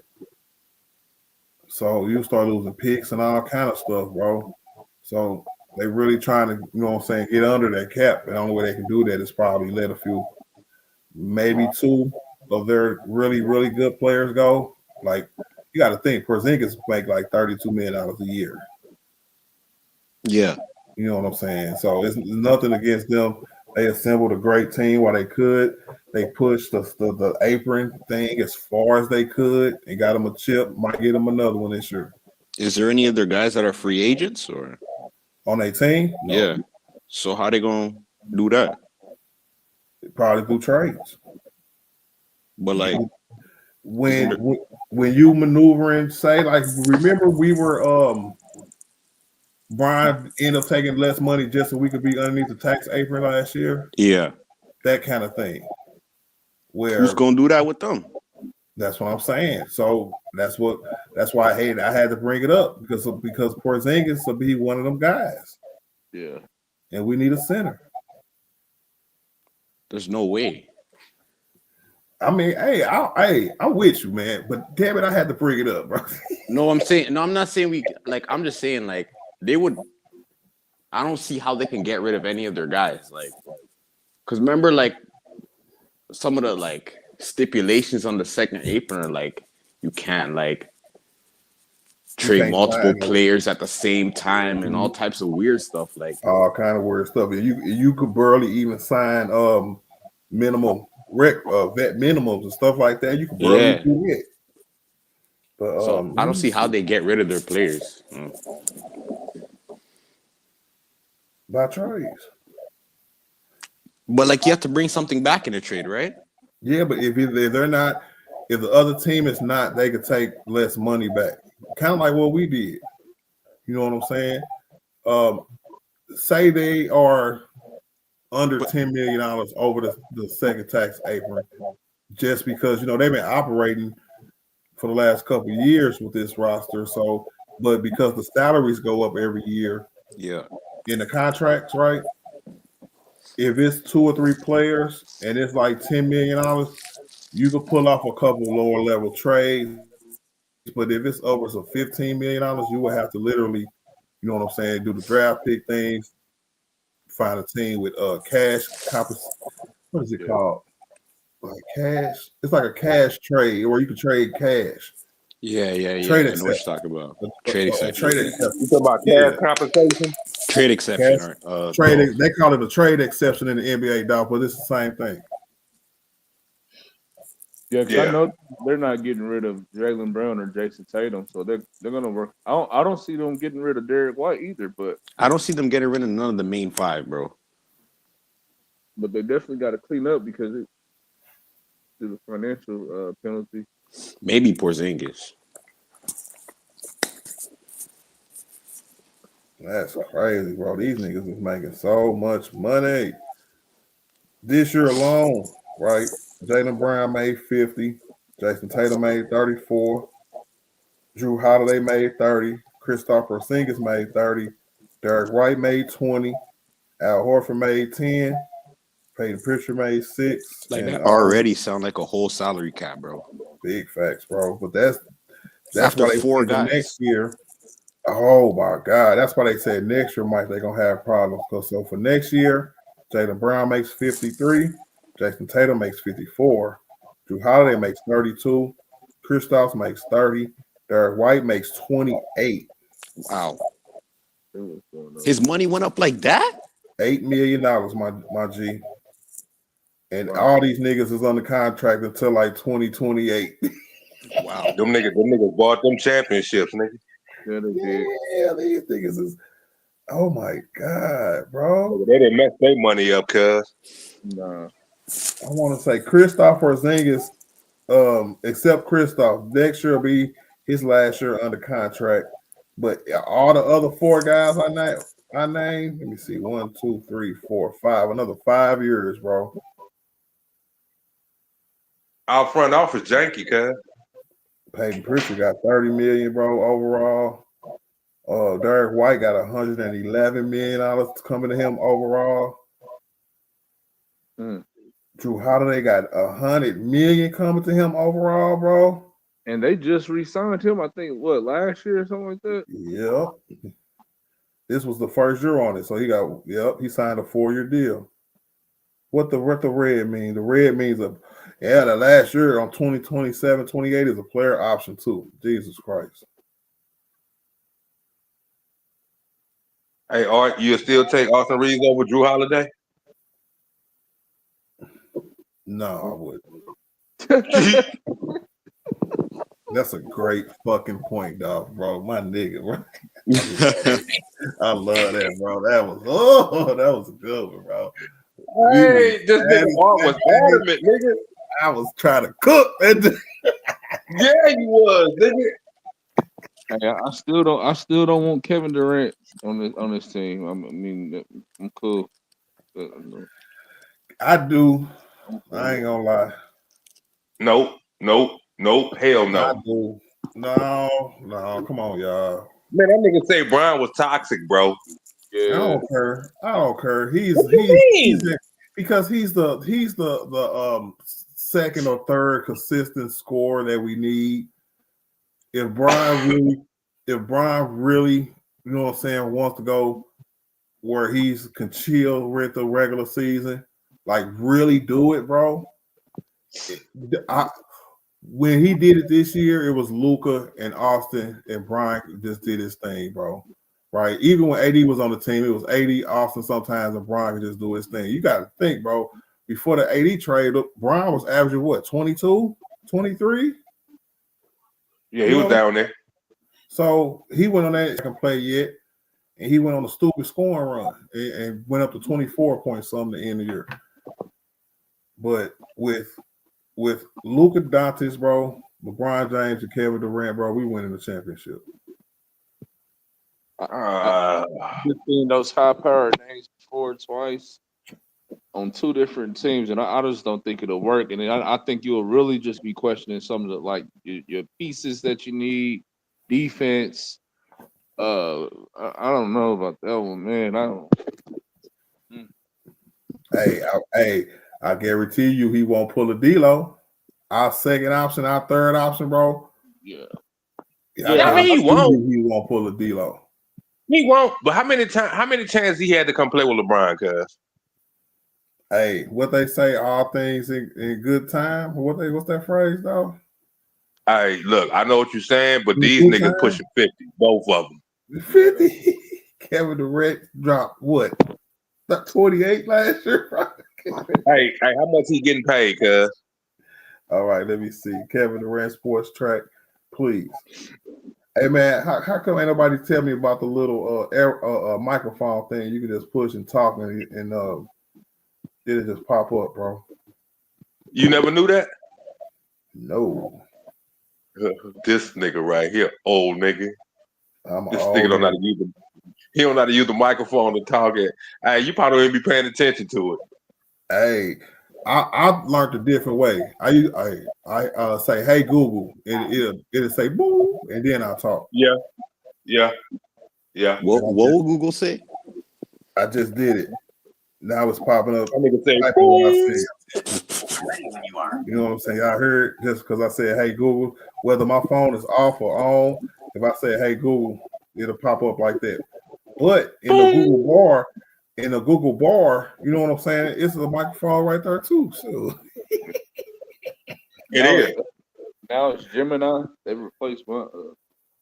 Yep. Mm-hmm. Yep. Yep, that's what mine said too. So Kevin Durant got 1 year left on his deal. Next year is his last year on that deal. He's 36 now. He'll be 37 next year. It's $54 million. No. What? No. I'm fine. Nigga, you giving up 5 players, 2 first round picks, and 12 pick swaps. I'm good. That what if it ain't no so y'all gonna let him go to a team like Houston? Come on, man. I don't think you're gonna have to give up all that for KD. Oh, it's not us.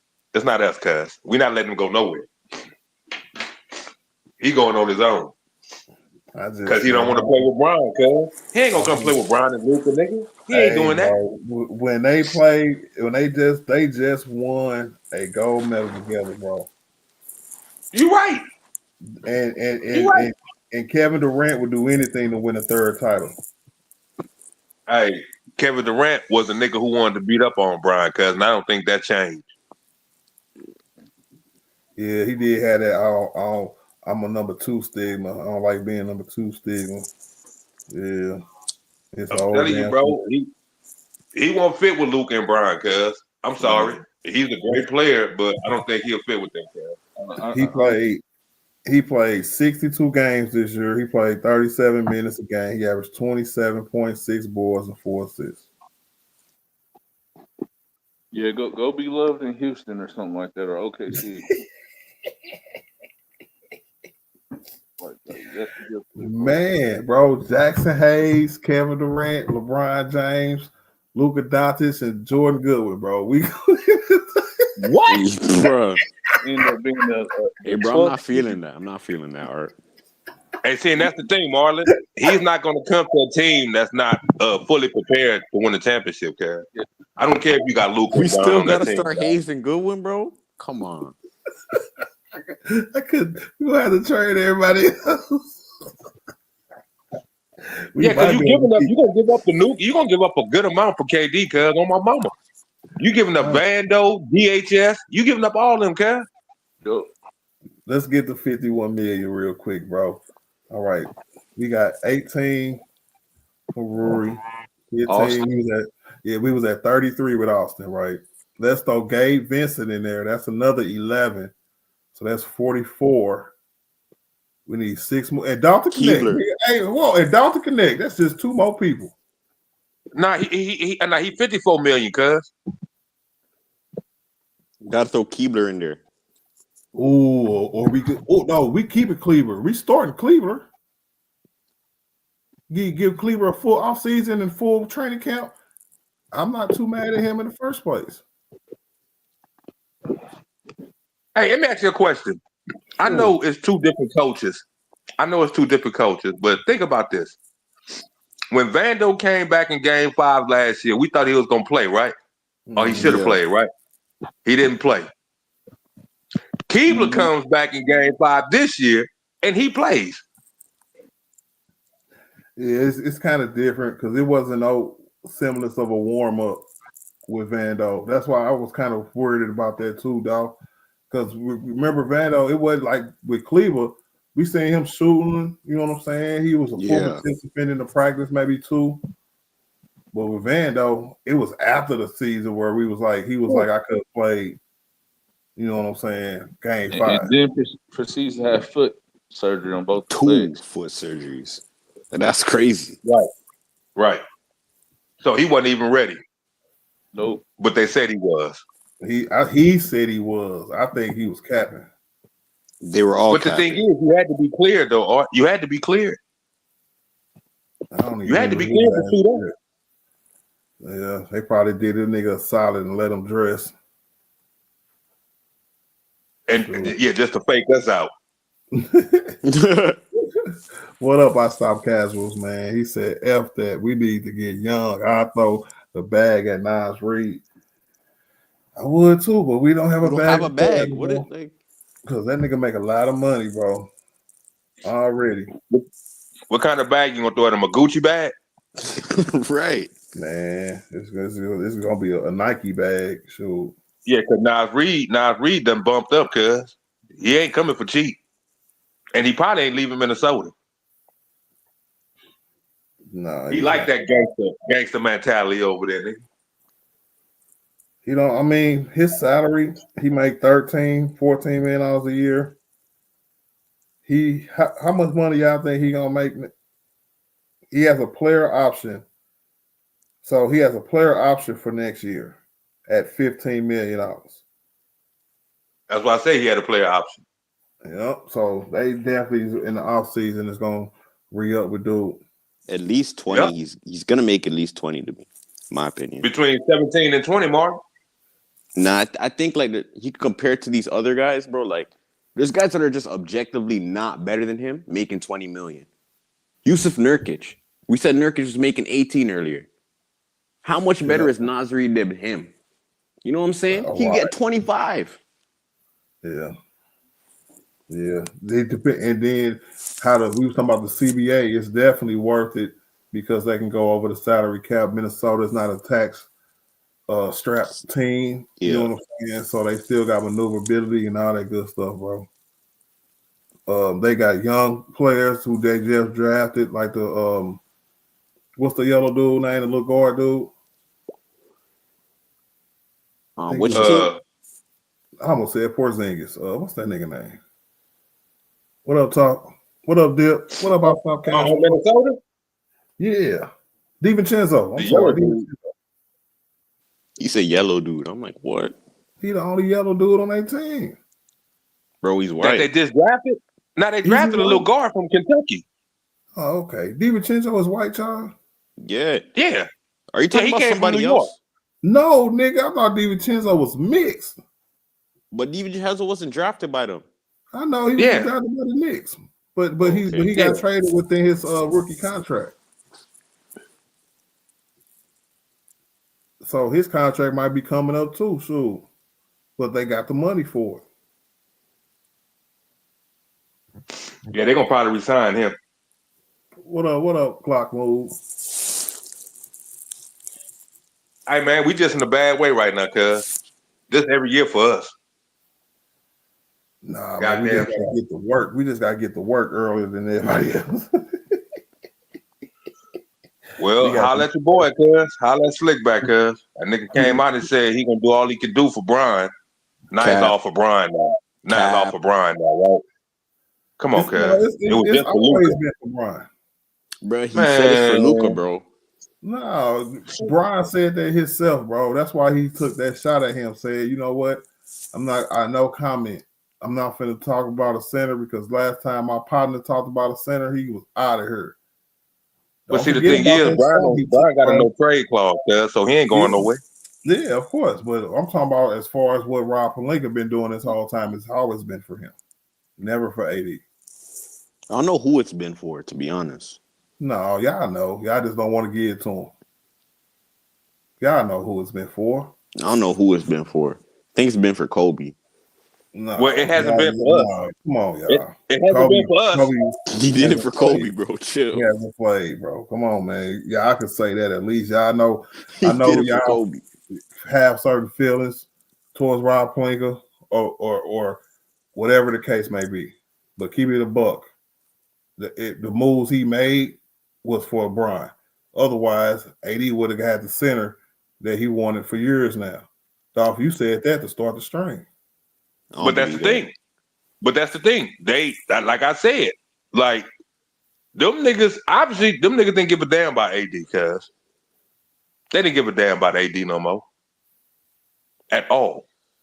Because you, like I said, you let this white boy come in and you get this nigga a center, even though it got rescinded. He asked for a center. He specifically asked for him, bro. Like, come on, dog. That was for Luka. Now that was for Luka. That part was for Luka, but that's Bron at age 40.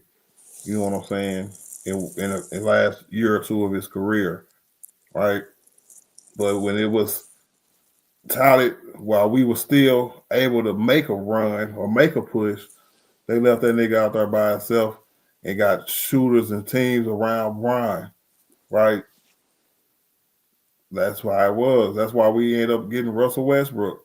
We ended up getting Russell Westbrook because we needed another ball handler to try to take some of the pressure off Bron. Oh my God. And that benefited Bron? It didn't benefit nobody. That's why we did it. But that was just a throw-in, though. Hold on. My God. Mike, that's why we did it, though, right? Yo, I don't know Yes who's or, reasoning. yes or no, bro? Come on. Yes, but was that a good reasoning? Was that a good facts. player to pick up? No. Huh? Who Bron asked for first, Art? Bron didn't ask for dude. No, who he asked for first, I said. Hey, when you have a meeting with dude before he get traded to make sure everything is on the up and up, then that's on y'all. Him and AD straight had a meeting with dude before the trade went down. Because this guy was contemplating and trading for him. That's their common courtesy of what to do. Like, what and you they mean? said yes at the end of that meeting. They could have went back to Rob Pelinka and said no. Because they didn't want Buddy Hield, bro. But they still could have went back to him and played no. Right? I think it's like this, y'all. I think if DeMar DeRozan, if Brian would have wanted to play with DeMar DeRozan would have been on the team. Hold on. Why they didn't sign DeMar though, Art? It was reported that he wanted a third year and they didn't want to pay him a third year. Okay. Yeah. So let's go back to let's go back to Tyronn Lue, who Brian wanted. Hold on. Let's stay there real quick. No, let's stay there real quick. All right. So as a lot of us said that we wouldn't have minded back then, I wasn't a component of it. You know what I'm saying? Because he is I ain't gonna say a team record since he left Toronto, but he ain't had a fit nowhere since he left Toronto.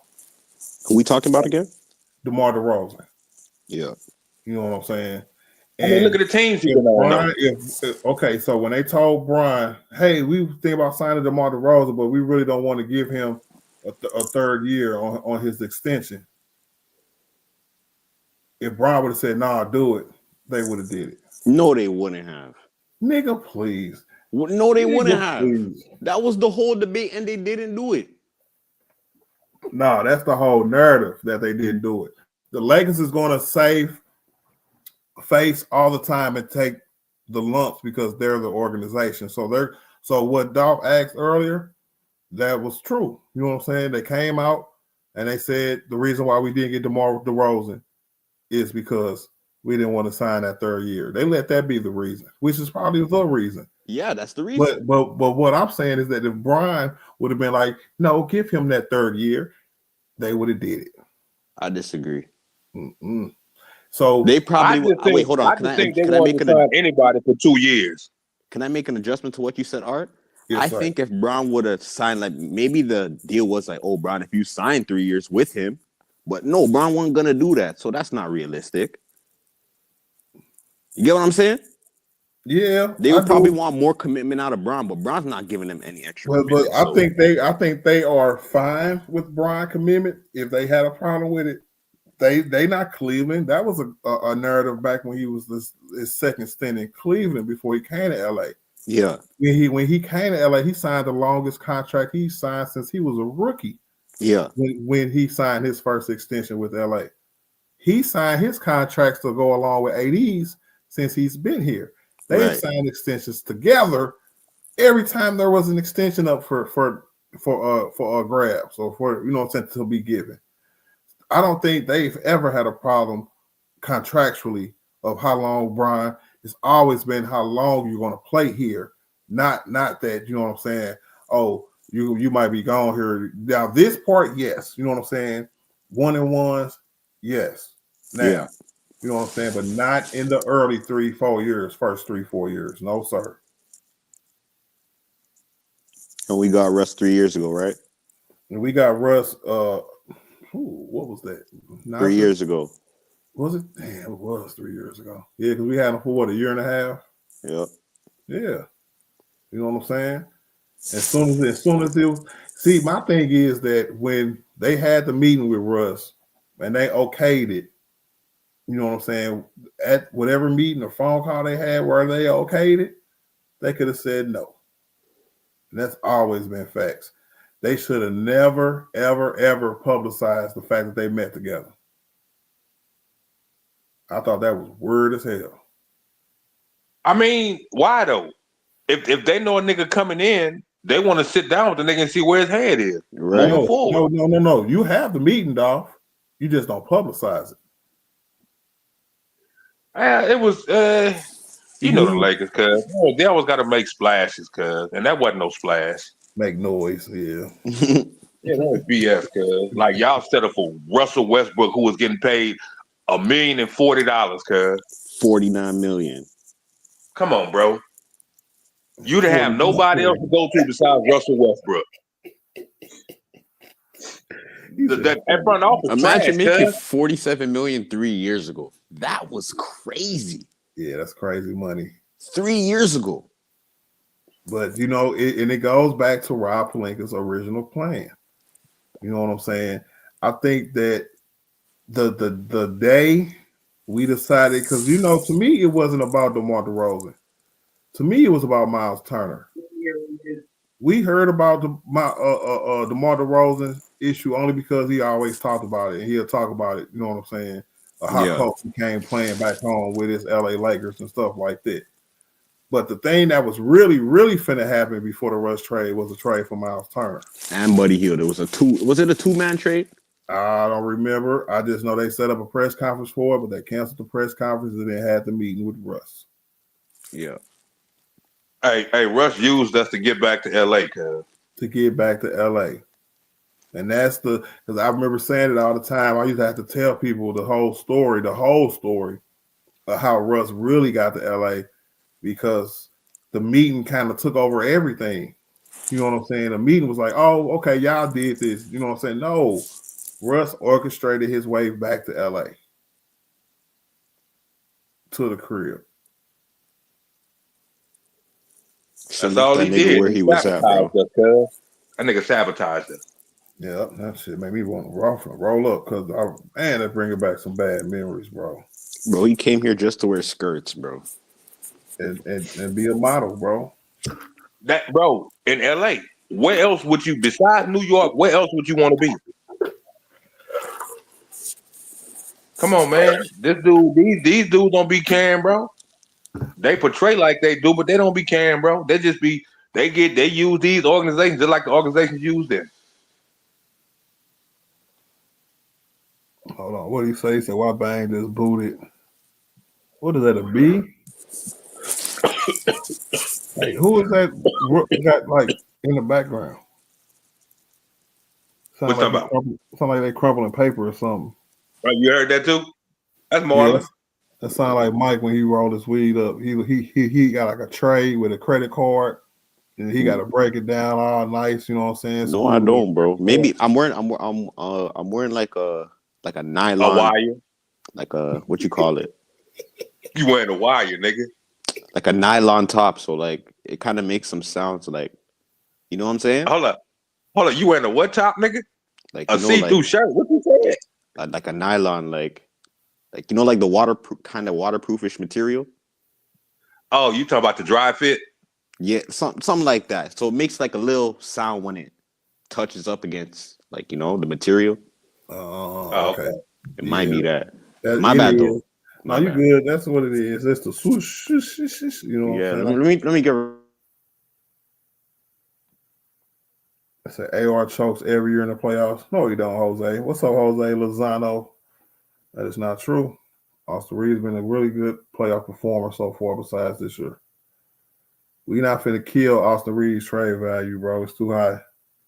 We need to get a good piece here in the offseason. Yeah, he just ran up against the wrong team, dog. Yep. He need to get in that gym some more. You gotta get in that gym, cuz. Yeah, he do. He got to get in that buffet line too, bro. I ain't gonna lie. He needs to get in that buffet line too. Yeah. His tour You days, gotta get stronger, my boy.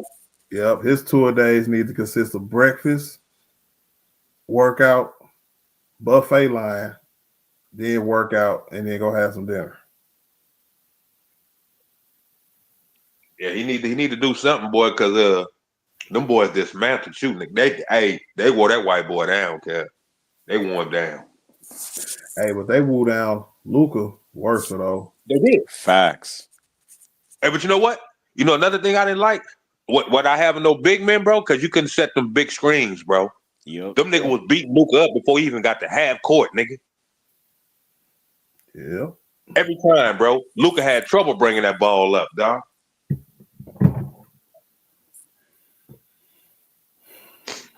Man, all them ball handlers, the niggas couldn't bring the ball up and run the offense. Some of that was on JJ though, because he That's was what just I'm having saying. he was just having the same guys do it, even though they're getting intense pressure the whole time. Like, Yeah, but you can't have no little bitty ass player coming from the corner to set a screen for you at the top of the half that's court a line. fact. That's a fact. Especially if You the can't guy do you're that. gonna set if you're gonna set the screen on like a guy like Randall, that's not gonna work, bro. It's not. It's not gonna work. It's not. Because they was fighting through all them little screens, cuz. Them screens Especially wasn't even affecting them. McDaniel fought through every My screen, point bro. exactly. My point exactly. Nigga. The hell out of here. That boy took the challenge, cuz. He took on that challenge, bro. Luka pissed them boys off last year, dog. They didn't like that. And we had to pay for it. Mike, you still rubbing, bro. Is that me, bro? Yeah. Let me see. Yep, just right there. It might be these headphones. I'm using a different pair of headphones than usual. Let me see. That's them Toronto headphones. That's them Brampton headphones, cuz. No, that's the Apple, man. Chill. I'm use the wireless one. That's that Nova Scotia. Nigga, Nova Scotia isn't Russia. I don't give a damn. It's a foreign country, cuz we press 1 for English. So maybe draft a big man in the second round of the draft. I don't know. I just think you don't give those kind of players chances. If that's the case, we would have put Koloko on the roster instead of Alex Lynn. But now that's neither here nor there. What I'm trying to say, why did they get Alex Lynn, Art? Because they thought that we might run it to Denver. See, here's my thing. See, that's the problem. That's the problem. Niggas is focused. Niggas been focused on one team for 3 years, cuz that is crazy. And it's crazy, bro. And it showed, bro. That's crazy, bro. It's straight show, bro. But like, hold on though. What up, Chris? Go ahead. We should have been practicing. If that's the case, if we were going to do something different versus Denver, we should have practiced it against Minnesota because they got bigs too. What up, Mike? You too cool, man. He said Kelly Oubre will be a good free agent signing. Mad athletic, solid on defense. Yeah, he is, but I'm not interested in a Kelly Oubre and Austin and Luka Doncic backcourt. Hell no. I want a 6'7" defensive two guard who can shoot threes. Would you take a guy like that was on Minnesota? Like what's dude's name? The Canadian guy, Walker. Would you take a guy like that? Something like that. I would. Probably somebody a little bigger and a little maybe a little taller, but I think he like 6'6", if I'm not mistaken. Yeah. I take a 6'6". If he's a dog on defense, I'll take him if he's 6'6". But I want like a Tony Allen kind of player as my two guard next year. If Vando can shoot threes, he'll be the perfect player. But he don't. So if you can imagine the kind of defense I'm talking about with somebody it's a Vando who can shoot threes. And that player makes a lot of money. I know, and I would trade Austin Reeves for that player and another person. Yeah, because in my mind, I feel like we need all role players, right? And I feel like Rui needs the ball to be successful to the point where when he don't have the ball, he don't really have a role. That's why he looks better as a starter, and he looks horrible as a bench player. You know what I'm saying? So give me somebody who can do their role at the power forward position and be a star in that role and be consistent on a game-by-game basis in that role. Rui, I ain't got nothing against you pimping, but I promise you, if I got to put your salary up with Austin, I will, to find the right fit on this team, position-wise, bro. Would you take that same package and be okay if they brought in like a 2 or a 3? So what? Take that 33. It depends on who that 2 or 3 is. What if it's like a guy like an Anunoby? I don't think Anunoby could play the 2. Play the 3, right?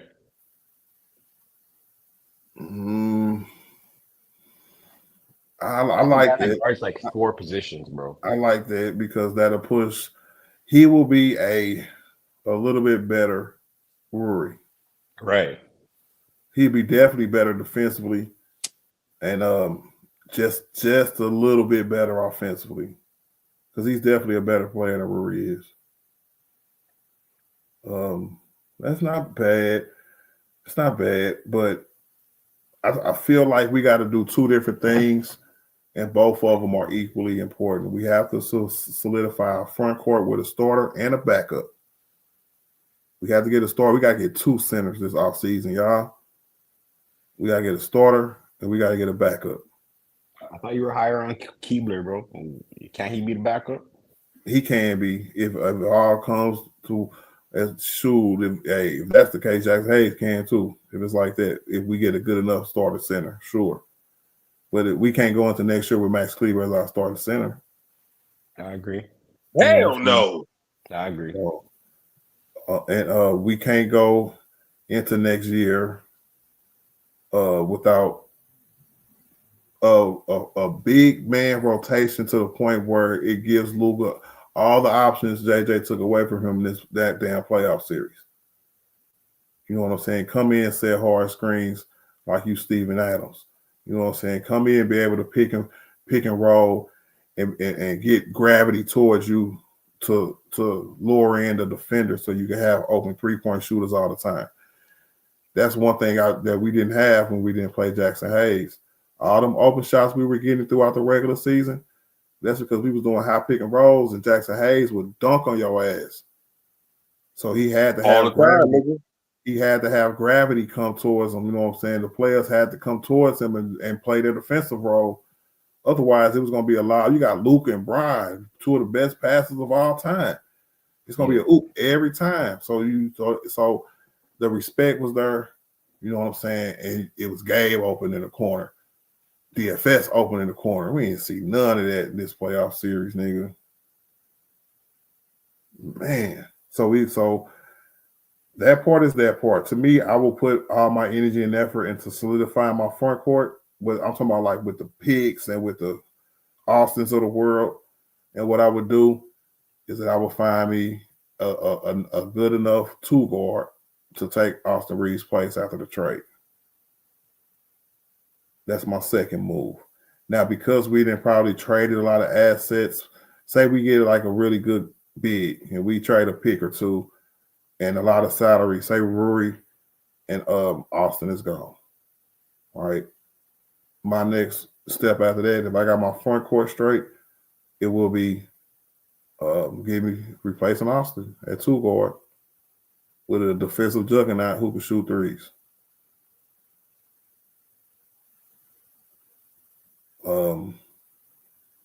I'm cool with Gabe staying on the team as a backup point guard. Who else we got on our bench? Vando, of course. We'll have Maxi Cleaver. We'll have Dr. Connect. And I'm missing one. Bronny. Nah. I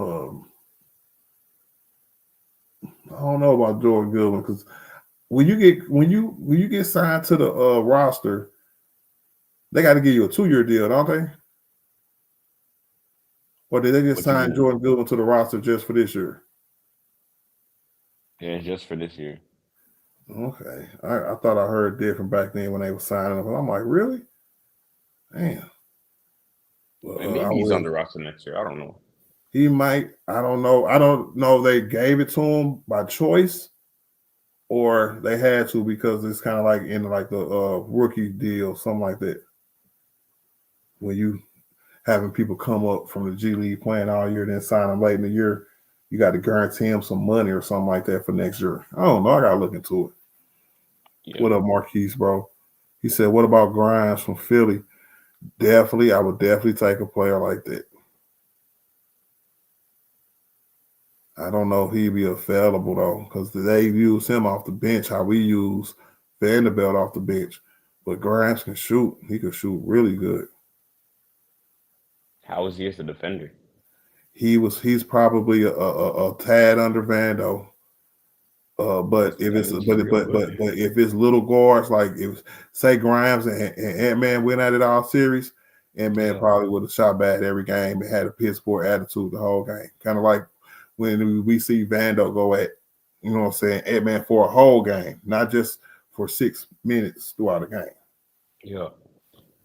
Yeah, he definitely can agitate the best other team best guard for sure. And that's why I wouldn't mind him starting because he'll put pressure. Like he would have been a nigga that'd be like, oh, y'all gonna guard 97 feet? I'm finna guard 97 feet too. He that kind of nigga. Yeah, you need that in your backcourt. Yeah, you do. Yeah, we didn't even have that in our starting lineup. Oh, we in God, bro, these niggas, man. Lakers, bro. I swear to God, these niggas dumb as a box of rocks, Damn it, bro. Like, dude, I think they just like sometimes listen to logical fans, bro. They should take calls from logical fans, my nigga, on my mama, cause I don't know. I get it. We not no GMs. We not in the front office and all that. But goddamn, some of the stuff we be saying be making damn sense, bro. And I get it. It's money involved. But even when you can do stuff with the money you have, you don't. You go get these old soft ass players, bro.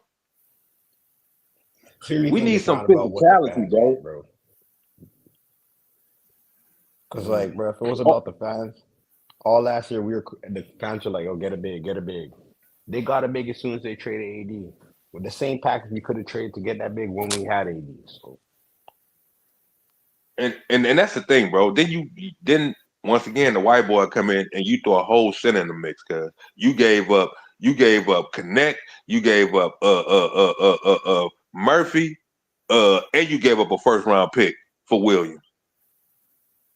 Right. Yeah. Hey, Quentin Grimes, he only make $4 million, and he's a restricted free agent guard too. So if he is like in good favor with the team, he's going to be like like when Austin Reeves was a restricted free agent. Then he's going to be like they're going to offer him like a 4-year, $35 million, $36 million a year. They're going to give him $8 or $9 million, and if I'm the Lakers, I'm matching it. Give me that. So Let me pull up his measurables. He's only 24 too. His birthday May 8th. Damn, all these May babies. So we're gonna have the Los Angeles Mavericks. But he was good there too. He was. He was the quintessential. Hold on, let me. I might change my mind. If he a short nigga, I'm gonna change my mind. But so let me. He like 6'5", boy. Yeah. He was one of the guys that turned up when they beat us without Kyrie and Luka, right? Yep. Hit a bag of threes or something like that. He a nice guard. He played his role when they went to the finals. Mm-hmm. He's 6'4".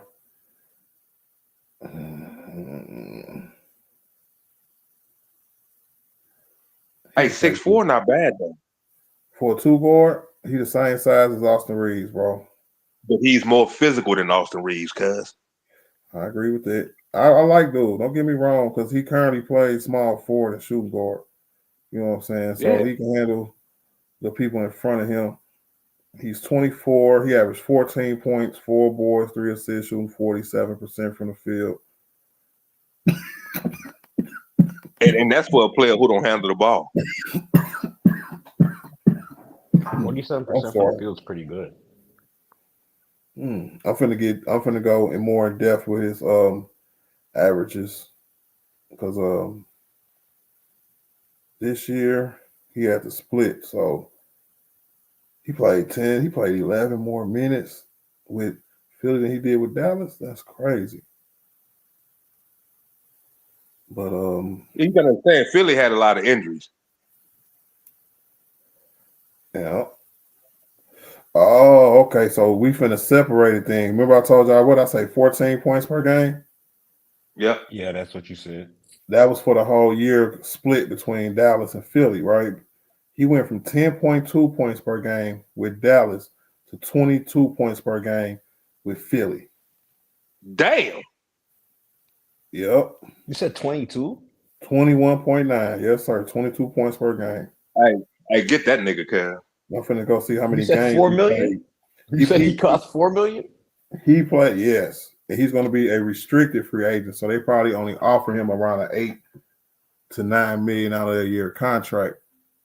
Try to probably lowball him to stay with Philly, because Philly is not in the best tax situation neither. Yeah, I think he'll want to come play. I think he'll want to come play with Luka again, cuz. You know what I'm saying? DFS did too. So he shot. Damn right. I'm gonna start with. Let me go back to the games. He played 47 games with Dallas before the trade, and then he played 28 games, starting 25 of them. He only started 12 of the 47 games with Dallas, but he started 25 of the 28 games with Philly. And he averaged 21.9. And he averaged 21.9. Yep. That's a crazy jump, bro. He shot 47% on both teams. So even when he shot 10 points per game, he was at 47% and at 21.9, at 22 points a game. He shot 40% in Dallas from 3 in them 47 games, and he shot 37% from 3 in them 28 games in Philly. I'll take it. He shot he made 3 threes. He was like 3 for 8, you know what I'm saying? Attempts per game. So 8 attempts per game, he made 3 of them. And he can get to the rack. Oh. Man, oh man. $4 million, I'll take it. Hold on, let me go to the chat. What up, Cat? What up, chat, bro? He said Gafford to the Lakers. I'll definitely take Gafford because he cheap too now, because he ain't been on there, and they got 2 cheap centers, so I don't see that happening. And I think Nico will probably never answer another phone call from Rob Pelinka ever again in his life. You know what I'm saying? Why? So I think that bridge is burnt. Yeah. But Gafford a free agent, right? No. Or he unrestricted, or he a player option too. Hold on, let me see. I looked it up earlier because I was looking at their roster. So we not Nas Reed, but Daniel Gafford. So we looking up his contract. 14. He made 14 this year. And he is unrestricted. He's an unrestricted free agent. Told you. Oh my God. That's what we're doing. Told you. You know Hey, what? go get him. Hey, dog. Go get Hey, dog. Brian. I take that back, bro. You know when I said that, what name they pulled up, bro? Who? Let's take a guess what name Sports Track pulled up when I said Daniel Gafford. He pulled up Daniel Jones, What the hell is Daniel Jones? the quarterback. He used to play for the Oh, Giants. Lord, He played for the Colts. Now I gotta go back, bro. Hold up, bro. Hold up, cuz. I'll read that false information, cuz. I am. I'm pulling it up right now, y'all. Daniel This nigga Gafford. giving up quarterback numbers. It's close. It's close. This year, Daniel Gafford made $13.4 million, right? And he is signed for another year, one more year at $14 million. Then he's an unrestricted free agent. So he got a player option. Yes, this is his rookie deal. This is the last. His rookie deal was 4 years, $6 million. Damn. So he ended up getting a rookie extension for 3 years, but he ended up getting traded. So his first year was 12, and this year was 13, and next year will be 14. I'm definitely trying to get Daniel Gafford if he's available, but he's not. I wanted them to get him at the trade deadline. Yeah. Hold on. Let's talk about this since we have his contract up right now. He would have made $13 million. So I would have traded Austin Reeves immediately. Oh. Because you got to think. Austin go over there to Dallas with AD and Christie. They end up trading Grimes, right? So when Max Christie got traded with AD, Max Christie was a starter all the way to the end of the season. So if that would have been Austin and Max Christie, Austin Reeves probably would have been a starter there. Then Kyrie to his ACL, and then you probably would have had the same backcourt the Lakers would have had with Austin Reeves and Max Christie. Man, didn't Max Christie come off the bench in the playing game? Oh, did he? Yeah. Somebody must have came back from injury then. Because they were down a lot of people. Hurt. A couple balls too. No, they were. One of their games they only had 8 guys. Yeah, so they was down a lot of people. No, but he did start some games though for him. I feel you. What up, KJ? What up, JC? So cool. He should have missed it. What? That nigga say so cool. So cool. Hey, he said unpopular opinion. LeBron got to go now. Now LeBron ain't got to do nothing but do what he want to do. I had to tell one of my employees today at work, bro.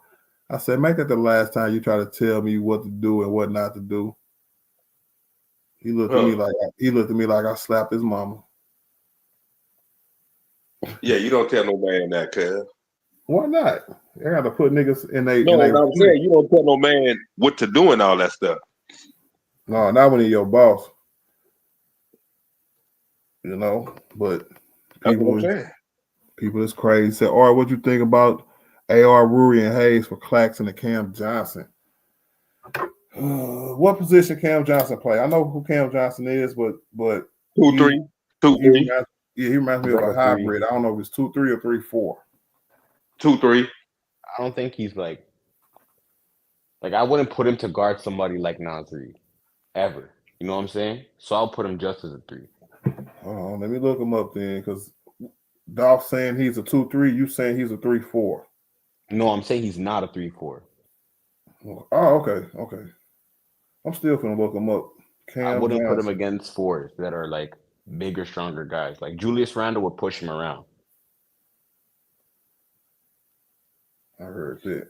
He's 29 years old. He just turned 29 in March. He's 6'8". I like the height. What is he defensively? Because I know we just reading stats. So somebody tell me how good he is defensively. Hey, he a good defensive player, real Cam. good defensively. Because I Yeah. know him as a scorer. He's just like you could have him guard like a lot of 2s and 3s and smaller Yep. 4s and stuff like that. But yeah, And, it's and pretty he'll get him switchable. problems. Fast on his feet, tall. Yeah. Yeah. He nice. So- He nice. I've been watching him since Carolina and Pittsburgh in college. So we'll have Nicholas Claxton. We'll have Nick Claxton at center. We'll have Brian at power forward, probably, or DFS, or whoever. And then Brian, Cam, and Luca.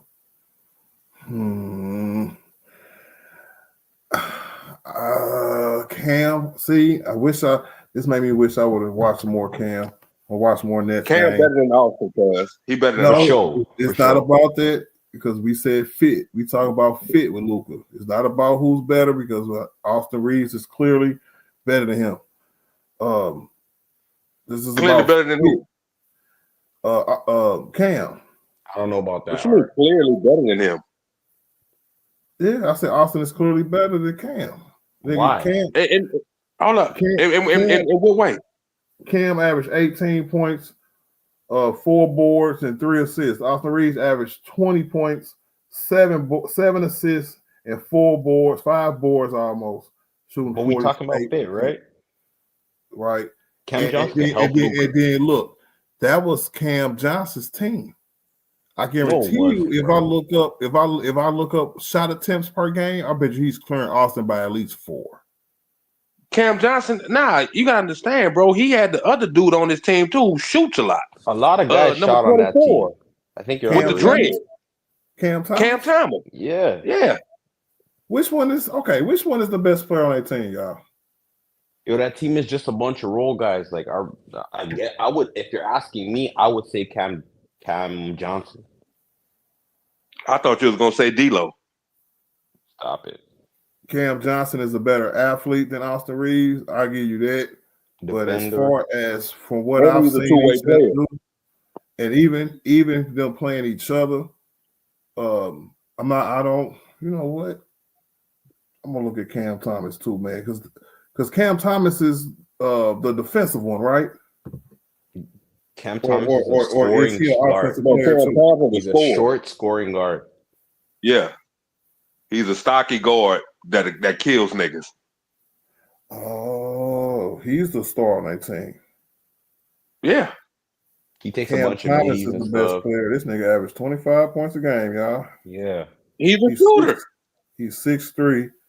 So Cam Johnson, 6'8". He's their primary wing defender. Okay. Because I'm trying to think of the role he plays, and if he doesn't take, you know what I'm saying, the lion's share of the offense, where that shows me that he can operate in a different kind of system. It's really hard for somebody to be the man, you know what I'm saying, even if it's for a bum ass team like the Nets, and then go somewhere and try to fit into another system. But if he can come But see, the in, thing is with him, Art, he's a big guard, 6'8", with defense. well, then I'll take it then, because he can And shoot he's too. a shooter. And Yeah. he's a shooter. Facts. All right. So look, go get Grimes, go get go get Cam, right there we just talking about, and a big. Hey, we got to find out who that big is, bro. Because You right. Cam, it will probably be a lot. Did y'all remember how much I said Cam Johnson make? Like 25 a year, something like that. Yeah, something around there. Yeah, he is. Hey, but think about this, Art. You got Luka, you got Cam, you got DHS, you got Brian, and you got your center. We ain't got our center yet. Oh no, No, I'm I'm sorry. just saying. He said no, Dolph. He said Claxton in the deal too. He said, let me see. Yeah, I heard that. I heard that. I was just ignoring it. I want to see if it's enough salary. If it's enough salary, I'm gonna scroll back up so I can read it to make sure. Because if it's enough salary, he said trade Rui, AR, the white boy from the bench, and some draft picks. No, that's for Greek Freak. Nah, bro. No, it was KJ. Oh, I'm you gonna trading need more than Reeves. that. Yeah, I'm trading Reeves and Rui and Dalton. So that's 33. So that's 40, and they make around 40 combined. So Who you talking about? Claxton and Cam?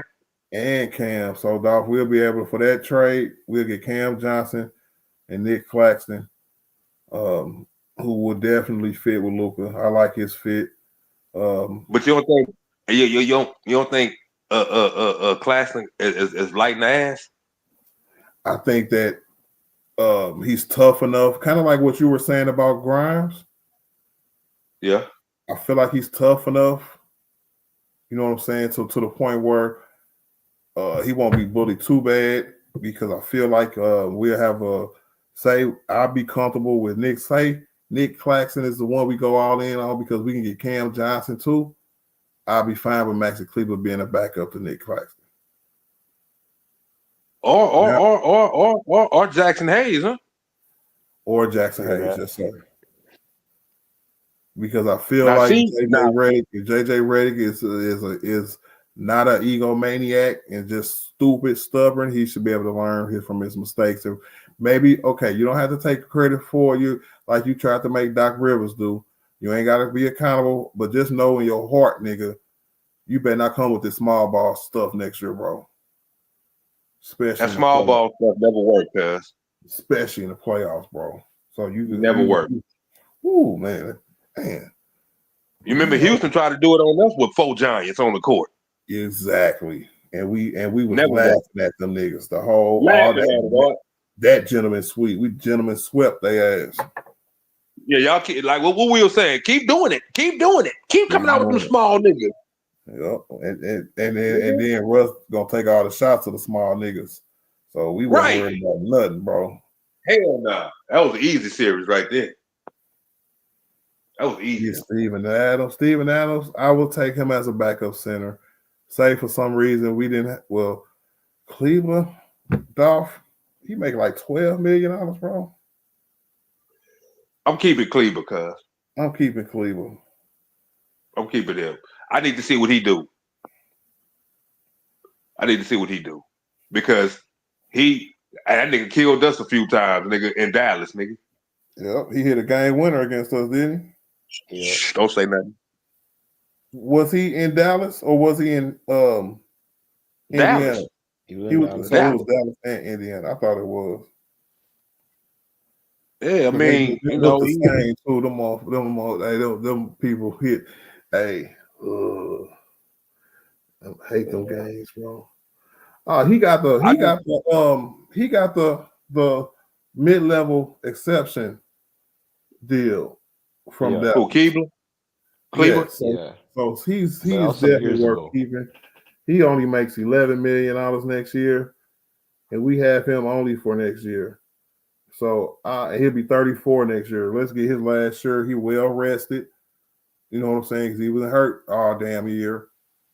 So I would want to see him for his last year at 34 next year at the backup big, where he can space the floor, give Luka a pick and pop presence in the big as a big, and can roll a little bit as well. He's a good finisher around the rim. He's not scared to test shots. He's not scared to rebound. Definitely not scared to rebound. He averaged 9 rebounds a game for his career. Man. I just Yeah, want a comparable front court, cuz. he only been in the league for 7 years, and he's gonna be Yeah, Cleveland. 34. Yeah, that's crazy. He must have had a hard road to the NBA. Yeah, because he came in when he was what, 27?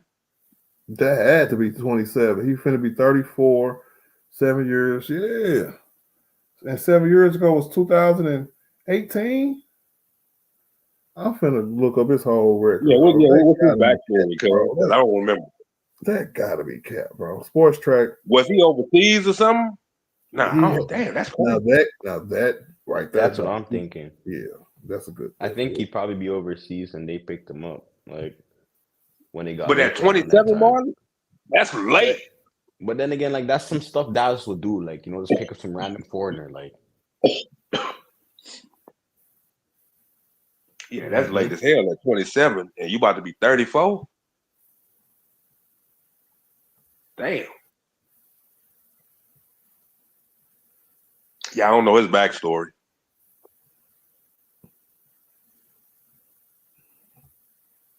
Yep, 7 years all with Dallas. And us, of course. But he didn't play with us, so especially not in the regular season, so they got all Dallas on here. But he's not a starter because let me see. I don't think he's ever started in his career, but he played in a lot of games. He might have started for them a few times. Oh no, he got starts. Don't get me wrong, but like let's take this year. He played 34 games. He only started 4 of them. Last year, 43 games, only started 7. Year before that, 37 games, only started 5. Year before that, 2021-22 season, 59 games played, 21 started. 2020-2021, 50 games played, 40 started. 1920, 74 games played, 21 started. Then 71 games played, 18 started. In his rookie year, he played 72 games and started 35 of them. Around those So years, he was a they role used to have player. like 5 bigs on the roster. Yeah. They used to have like Porzingis, what's his name? That guy with the Collins or face, something like that. the guy with the face tat. They had Marjanovic. They had Kleba. They had a lot of bigs. But you know what? Cleveland always play in the crunch time, okay? They did used to He's play Kleba a always lot in playing in the crunch four. time. All the time. Let's see what his 3-point percentages are. Because they say he can shoot. So we finna see, man. He shoot 35% for his career, which is good for a center. His best year was at 41%. That's about 4 years ago. His field goal percentage. Damn, bro. His field goal percentage only 44%. I'm almost ready to say, get this nigga out of here. He be shooting it though. And field goal attempts is 5.1 for his whole career. So he does not shoot a lot. Yeah, he's just a floor spacer guy. Maybe Yeah, he's but not he'll as pop good. you if you let him know. Yeah, but I don't think he might not. I'm thinking he's not as good as I thought he was. He's like a poor man's Brook Lopez. I thought he played more though. That's the part that's getting to me. I didn't think he didn't play that many. Like even like the games played, he got 74 his third year. Besides that, all of them is under 59. Like he's a So he been injured? He been injured.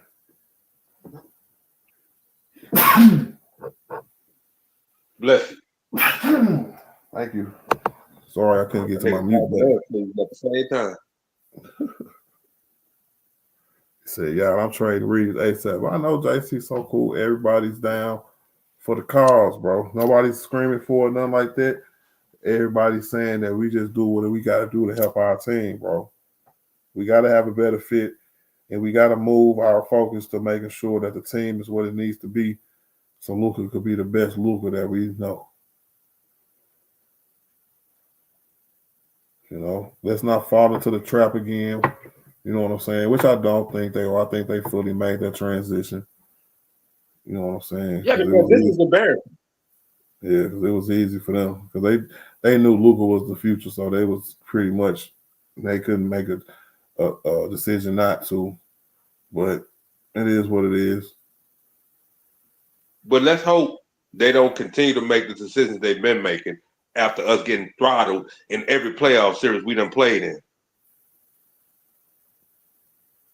Nigga, y'all did this, we got swept. Nothing came of that.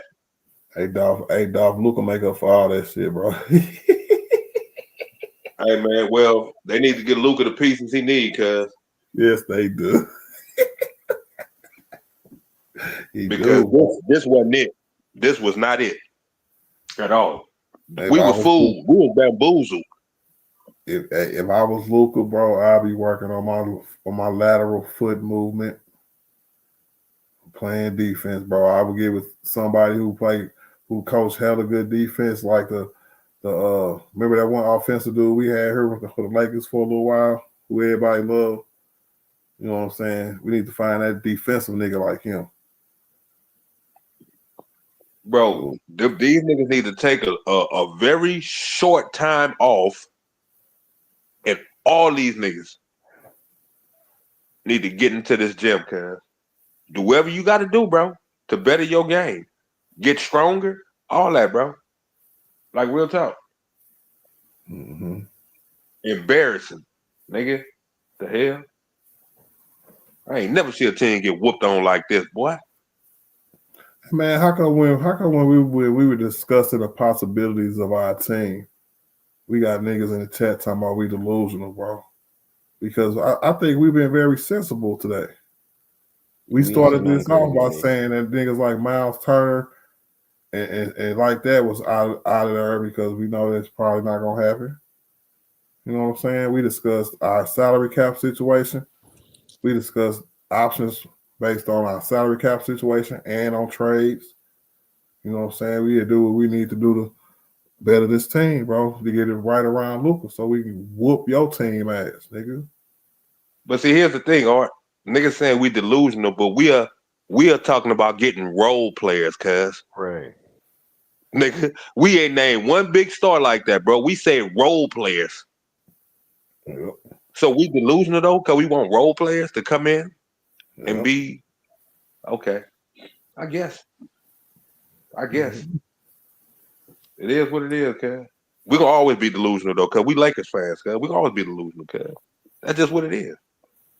See, that's what happens when you don't win, Art. You become delusional to others. That nigga probably a Minnesota Timberwolves fan.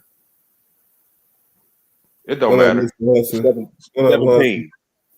See, I pray Brian go to the Knicks. Come on, Mr. Hudson. Don't come in here with that BS, bro. He said enough is enough. I don't want to hear that crap, bro. You gonna make me curse, bro. I already cursed a couple times, bro.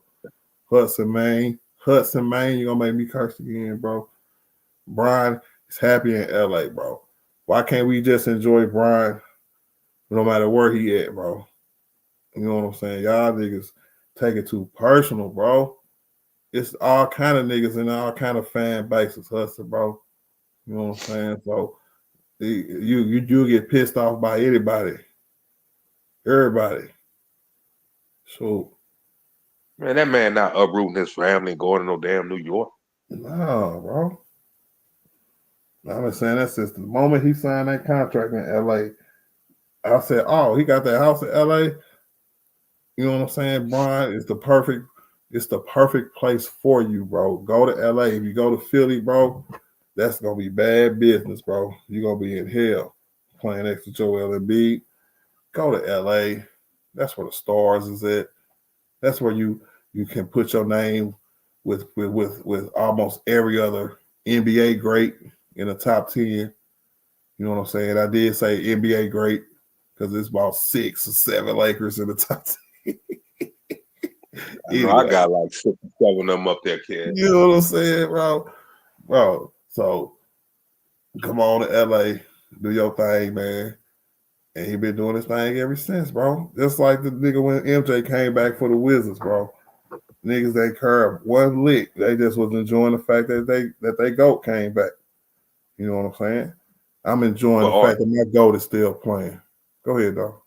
And these niggas are too. That's why they watching him and the Lakers every year. Mm-hmm. Every year. Call it how you see it. Call it what you want, my niggas. You niggas. Next year, if Brian don't retire and he come back, you niggas gonna be watching the Lakers and Brian again. Y'all be wasting y'all time talking, cuz. Hey, dog, that nigga said, well. Yeah. Hey, man. I'm just saying, cuz. He said, well. I ain't even gonna read the rest of your statement. I'm gonna read this. Well.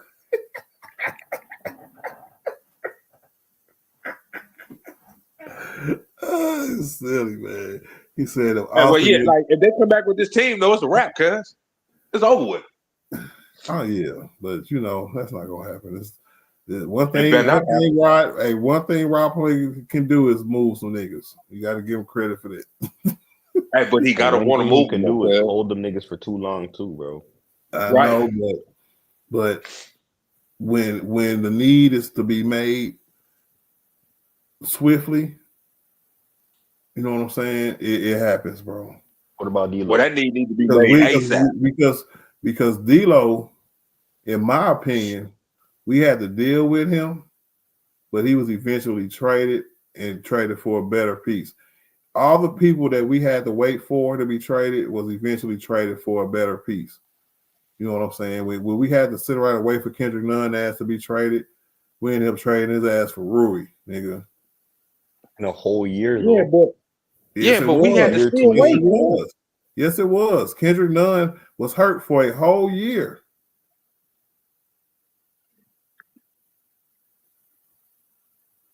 That was 3 years ago, wasn't it? Yeah, when we got Rui. Now we got Rui 2 years ago. For a year, bro. Who did we trade for Rui right before the trade for D-Lo now? Kendrick Nunn. Oh, it was Kendrick Nunn. Okay, that's what I thought. I was like, was it Kendrick Nunn? Yeah, it was Kendrick Nunn. So we waited a year and a half to trade this nigga, bro. Yeah, see, the niggas making us wait too long, cuz. Well, but was it worth it though? It's not like we could have pulled that same deal. Otherwise, we would have pulled the same deal earlier. Of course it was. I don't know, but it's like, bro, just like with D-Lo, he told us he wasn't gonna trade that nigga for no peanuts. He ended up trading. But was it really worth it? For Dory? No, if you're gonna concede a season, no, it's not worth it. Dory Finney-Smith is not worth it. If you concede a season, no. That's not the reason the season was conceded. That's the center position that we're talking about. Of if you want to talk about a season being conceded at some point. No, I disagree, bro. I mean, if nothing came of it, then you might well have kept the other niggas, cuz. Nigga, Kendrick Nunn and D-Lo. What? No. I'm just saying, cuz if we wasn't gonna win with the new niggas, why give up the old niggas? If we wasn't gonna win.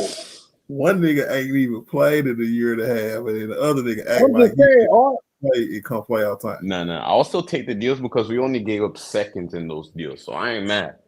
But like, come on, like the Kendrick, the D-Lo one, bro. You're telling me we couldn't have got off that guy like a year earlier, bro?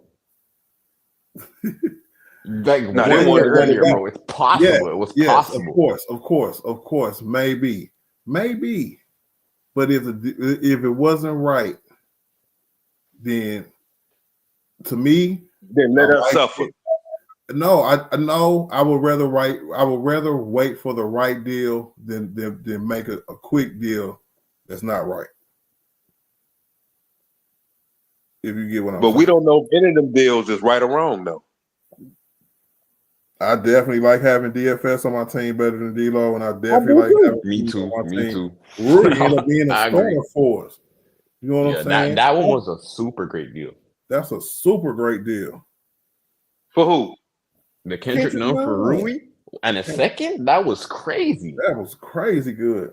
That's a plug. I mean, it was because you got a better player, but I mean, come on, let's call a spade, cause Rudin had 3 good games since he been here.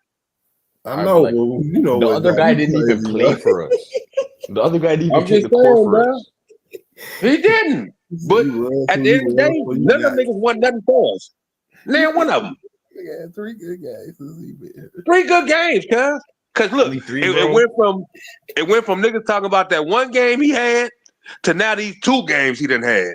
I mean, come on, man. Damn. Mm-hmm. Come on, cuz. I mean, he's a better player, but it hasn't panned out still. You're right. He was a starter, and Kendrick Nunn didn't even play. Rui had to be a starter though. It wasn't no choice. But he started off coming off the bench. Now he proved he wasn't no good unless he was a starter. That part I give you. Yeah. You know what I'm saying? But if he was a starter, ended up being a starter for us, and we looked pretty good with him, then we won the trade. So you think Austin Reeves was holding him back? No. I think the style of play was holding him back. Remember, I compared it to Kyle Kuzma effect. Kyle Kuzma, I felt like when the opportunity presented itself, he took advantage of it.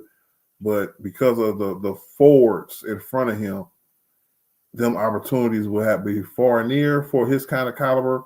He probably at that age was taking a 15, 16 shots a game. You know what I'm saying? And then to come in, you know what I'm saying, be relegated to the bench, relegated to a 3-point shooter, go in the offseason, work on your defense. You almost got to be dedicated to being a role player instead of just doing your thing, being dedicated to, you know what I'm saying, excelling how you want to.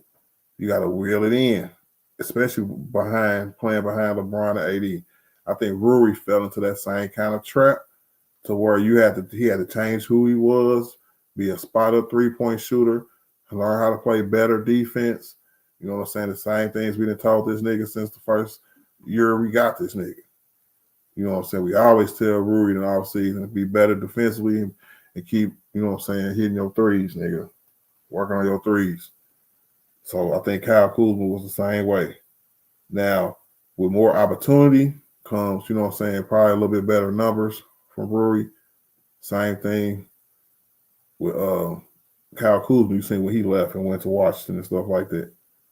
So I don't know. I think Austin Reeves is just we are was at our best when we had a defensive guard out on the court, whether he played small forward or 2 guard. You know what I'm saying?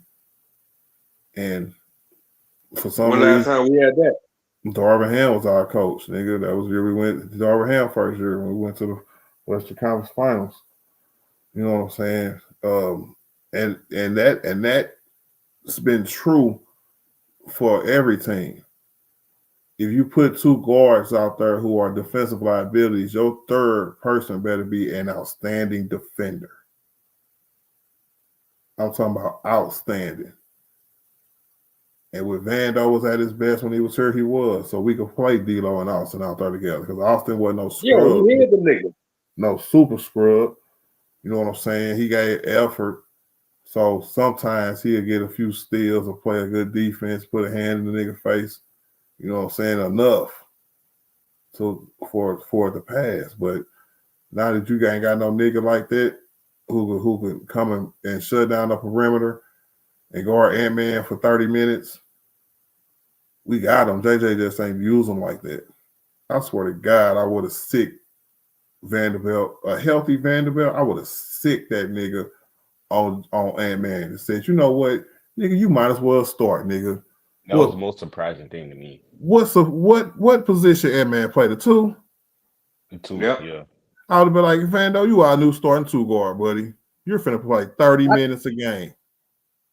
I don't think Vando was healthy. Nah, man. You don't think so? Nah. You can look and see how he was walking and running. You can see it, bro. You can see it. You can see I it have to go back. on my I mom. have to go back. I might have to go back and look at that too, man. Yeah, go back and look at it. Man, I don't think he was healthy, 100% healthy, Ken. all these niggas talking about they not healthy now. That's gonna piss me off too. He said we need athletic dudes, players that ain't scared to hoop. Hey, I don't think nobody was scared to hoop, man. But I just think, man, we just ran into a goddamn wall. Ran into a buzzsaw, nigga. Yeah, man, just It was over with. Game one told you that, Art. wasn't our time, y'all. Wasn't our time, bro. Like I said, we had the least put together team in the Western Conference, Ken.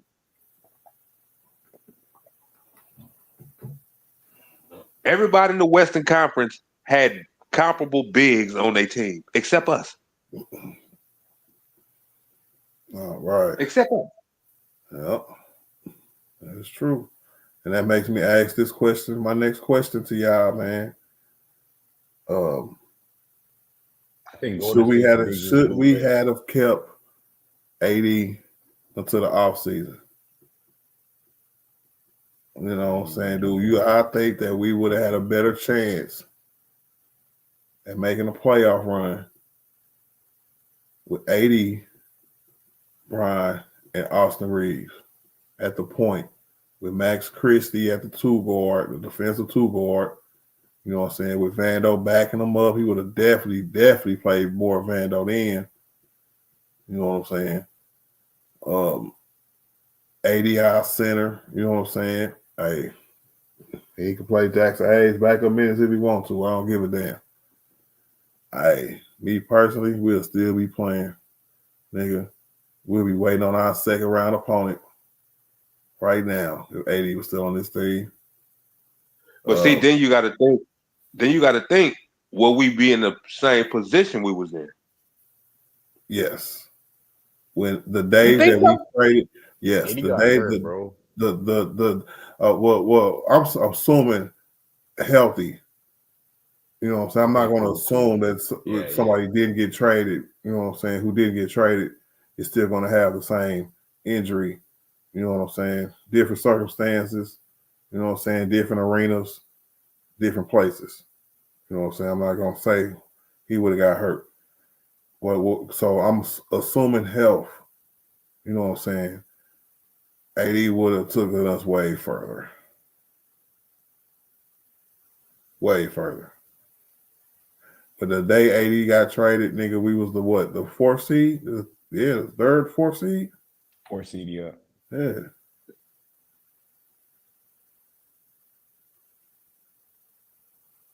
And all them defensive lapses, you know what I'm saying? Luka gave up. Oh, that would have been 8 up. Them niggas would not have a shot bad. How they shot bad for this series?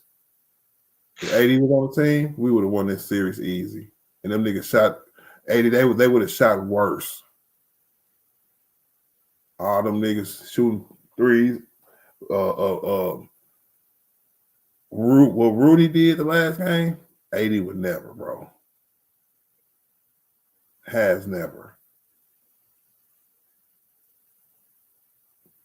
Houston, the next round, since we finna keep speaking hypothetically on this, you know what I'm saying? Houston in the next round, say Houston come back, kill Golden State, come down 3-1, and we healthy too with LeBron, 80, and Austin, we winning that series too.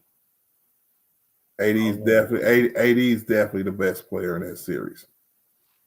He is, but like he didn't perform too great against Houston this year, did he? Yes, he did. Then why did we lose all the games with him on the team, bro? I don't know what you're talking about. How many games did we win against Houston this year? At least 2. Houston will beat us every game. Yeah, I'm finna say, bro, you tweaking. I knew we beat them one time with Luka. Hey, well, maybe the last game of the year, but before the last game of the year, we had what was it?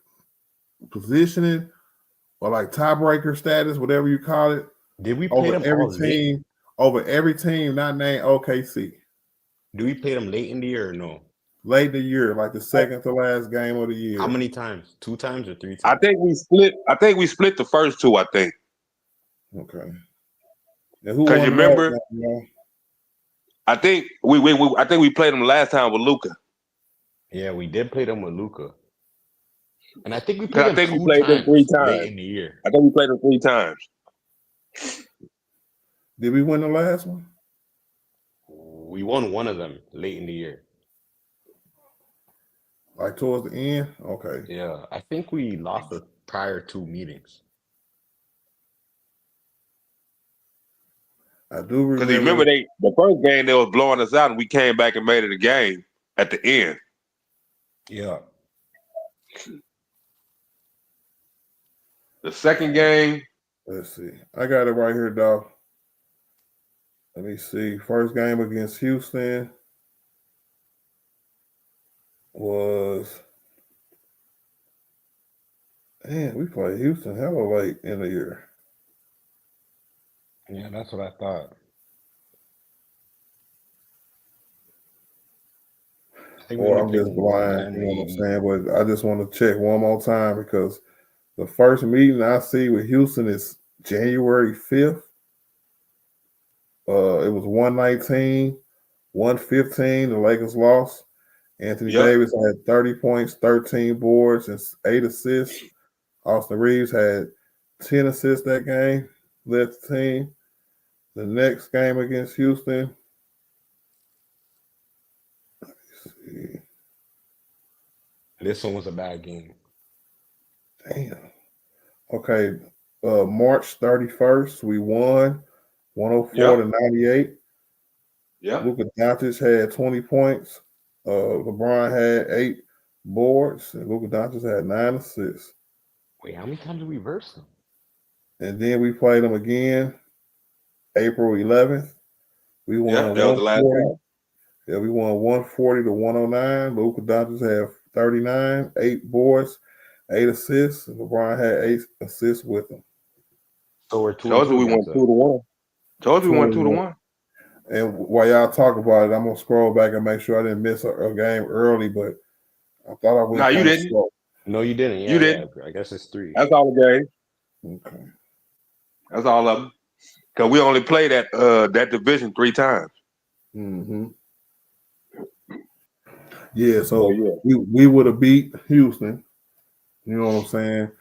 And then I know 80 eat against OKC, bro. So shoot, we could have. This team could have made a finals run if we was healthy with 80, bro. Yeah, man. Hey, and I've been hearing a lot of niggas saying that, yeah, nigga, we didn't win with AD. We was playing with AD. We was this with AD. Just think about what we would have been without AD. Niggas forgot, bro.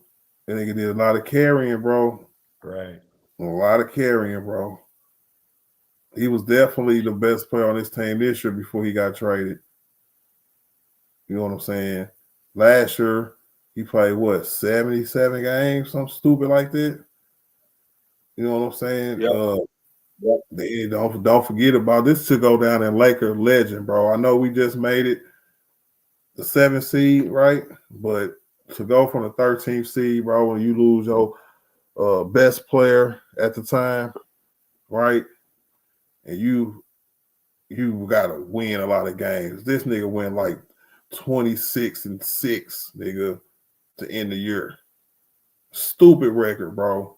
One player of the month the last 2 months of the season. You know what I'm saying? We finished with the 7th seed, and we have, you know what I'm saying, went to the Western Conference Finals. Nigga. Yep, and we haven't sniffed out of the first round yet. Yeah. That's crazy. 2 wins. 2 wins. Oh my God. Okay. My next question is does this make what we've seen Luka now, right? Because we paid attention to him like Mavericks fan been paying attention to him since he been there. Does this make Nico Harris look any less crazy or stupider now? No. No. Ask the Mavericks fans; they're still not happy.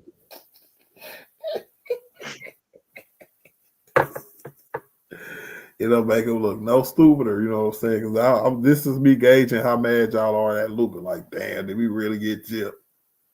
No, because you gotta understand, like you said, bro, he came in what the last 3 months or 2.5 months. Yeah. You know what I'm saying? So, and then you didn't have the parts you needed for the car to run the right way. The car was sputtering up the road because the transmission was slipping. All types of stuff was going on with the car. So now, you take the car back to the shop, put it in there, and don't bring that car out until it's ready to roll, cuz. Period. Give Luca a off season, training camp, all that good stuff, and we'll see where it goes. That's what I'm talking about. He gonna come back nice and healthy, in shape. Yeah, you know what I'm saying?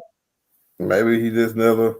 Well, I know what it was, bro. Because when Luka had his best games, man, he be start out the game on fire, start dishing the teammates who's on fire, and then that's how Luka get his. You know what I'm saying?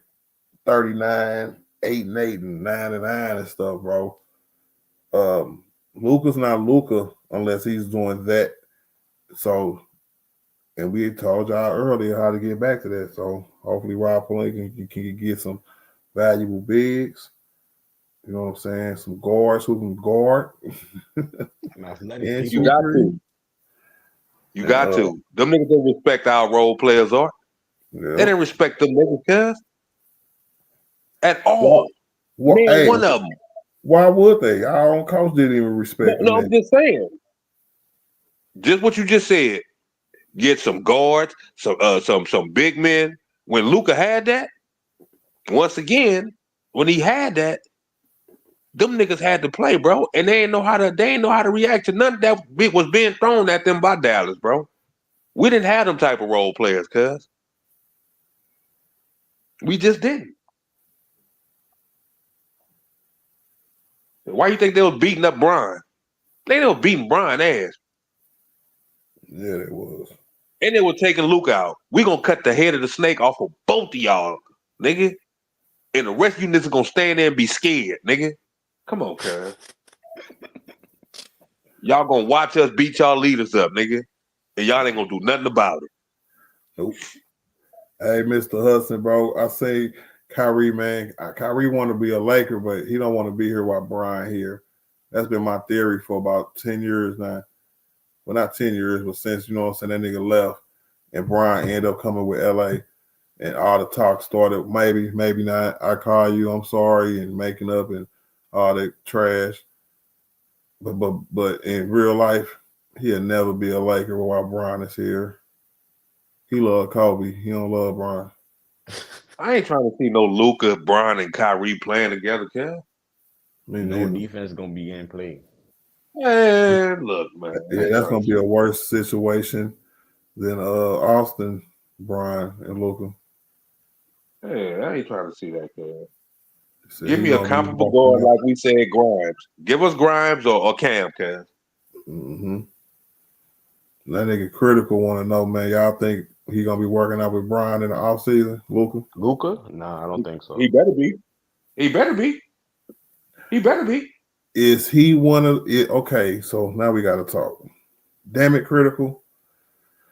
Is he Joker like, or is he just I have my own team? I'm here in the States still at the crib, all right? Or is he Joker where he's on a plane back home as soon as he wins or as soon as the season over? I'm not sure how he was in the past, but I think he's gonna go on a plane back home specifically because of what happened to him this year.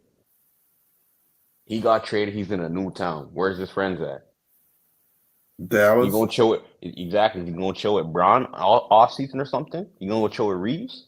No, but I would bring everybody I mess with in Dallas to LA. Yo, people have lives, he already brought his mom and his daddy to LA. Yeah, that's his mom and his dad. But like, say like, and and his friend who he on that farm with.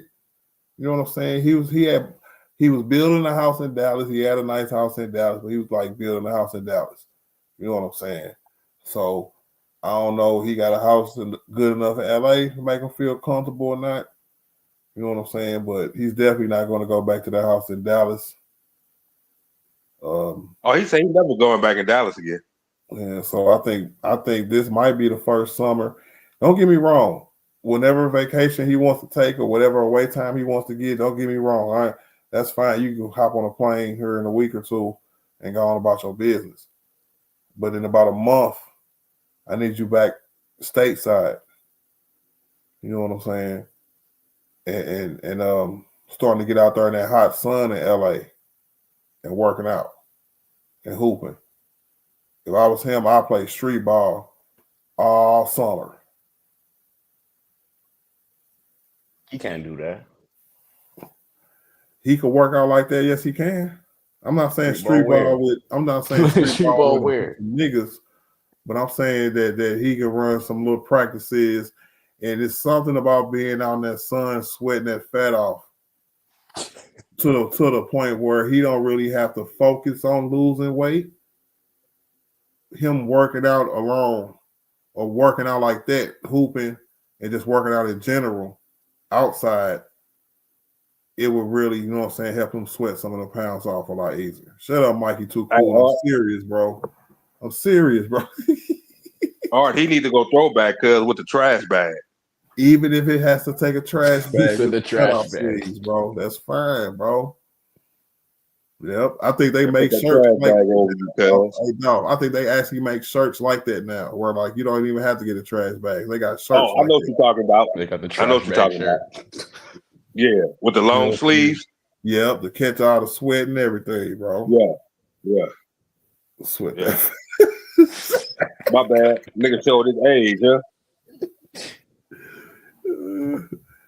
Yeah, man. Damn. No, I actually did the trash bag thing a lot of times on my growing up when I played football and stuff. So, nigga, nigga, that's why I said it, nigga.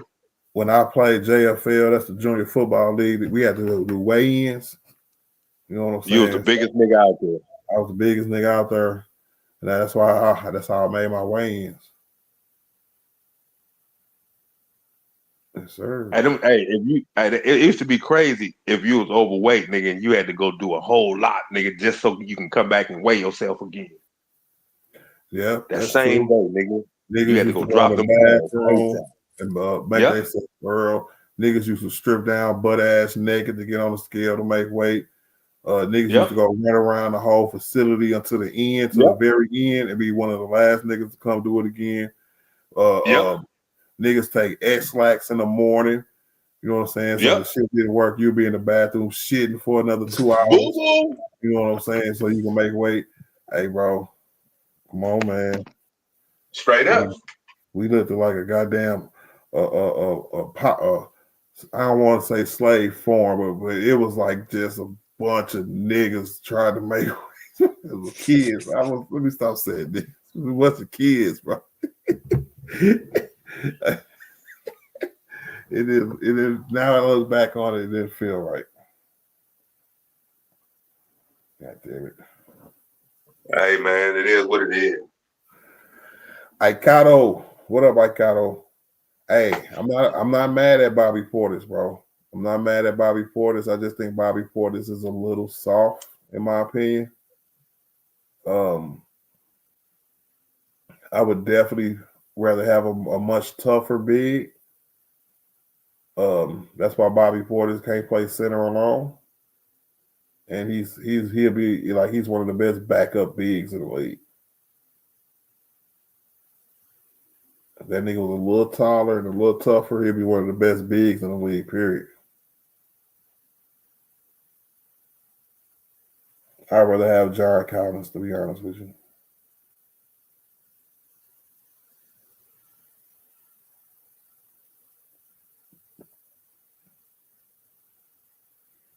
You talking about over Portis?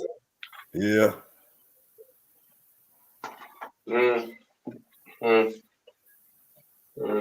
Yeah, give it that. Yeah. Did something happen to Greg Popovich? Oh, he done. He done? What you mean he done? He ain't coming back coaching. Oh, okay.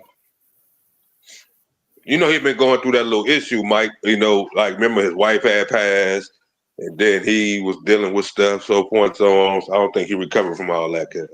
No, I didn't even know I that. think he just, I think he just lost the joy for it, kid. You know what I'm saying? And then he old as hell. Nigga, Pop been around forever, nigga. Forever, bro. Damn, Pop was around for a long time. That's crazy work. Pop been around longer than some of you niggas been born. He's literally been around before I was born. Look at that. See what I'm saying? Crazy work, kid. So yeah, he. I just saw that. I think yesterday, that he wasn't coming back. So I don't know if that was some clickbait or what, but that's what I saw, kid. So it is what it is. The nigga ain't been back in what? Well, he been gone for like over 2 years now. Something like that. Yeah, I heard about what LeBron said about Luka. Nah. Yeah, I I heard hear what that. none of they saying right now, you know. What did he say?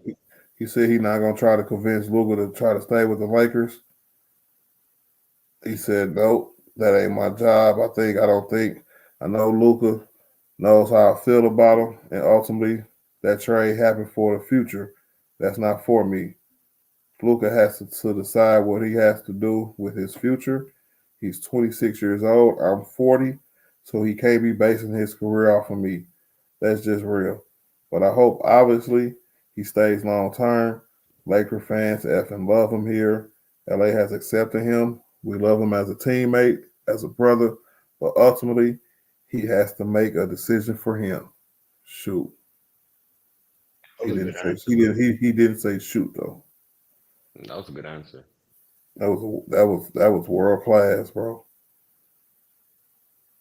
The one thing that nigga Brian know how to answer a question, bro.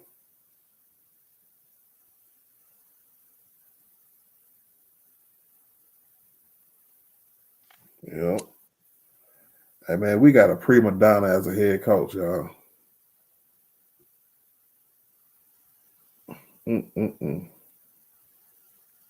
Hey, that's what happened when you in LA playing with Luka and Brian. I mean, coaching Luka and Brian, cuz. When you are a first-year head, Brian, I where are you in this? want y'all to hear this real quick. All right. At times, in his Brian, where are you in this? I know this morning on Get Up you were critical and said he was immature at times in his approach. Let's elaborate. What did you mean? Yeah, I don't like saying it because we all have a personal relationship with JJ, and I have such an immense respect for him, and I think he's done a really good job this year. When you are a first-year head coach, you make mistakes, and I don't know whether JJ would say that today or he's going to say that in 5 years. By the way, go to any coach who's had success, and you ask them about their first year, they're probably going to close their eyes and go, "Man, wish I wouldn't have done that." And I suspect that JJ is going to say that about the way he operated in this series. I think at times JJ seethes. I think he's really smart. I think he's been great for the Lakers, but I think sometimes he seethes, and that puts him in a bad position. And I think he was seething the last few days.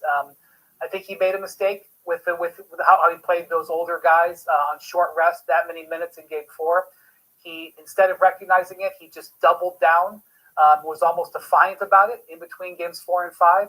And he was still seething coming into the game last night, as he demonstrated in the pregame press conference. I wasn't in the locker room. I don't know how he related to the team, but the Lakers were not ready to play to start that game. They did not come out like a team desperate. And regardless of what you think about the question, whether you think the question he got where he stomped out of the press conference was fair or not, that doesn't matter. A coach handles their business and handles the situation. I think JJ would agree that he needed to handle that better. And I just don't think he was as good as he can be, and I expect in the future that he will be much better. And you always know that. You know that when you hire a coach who's young and never done it before, that you're going to go through this, and the Lakers did. And I think JJ will eventually be even better than he was this year. Do we have an arrogant coach, bro? Do we have a coach?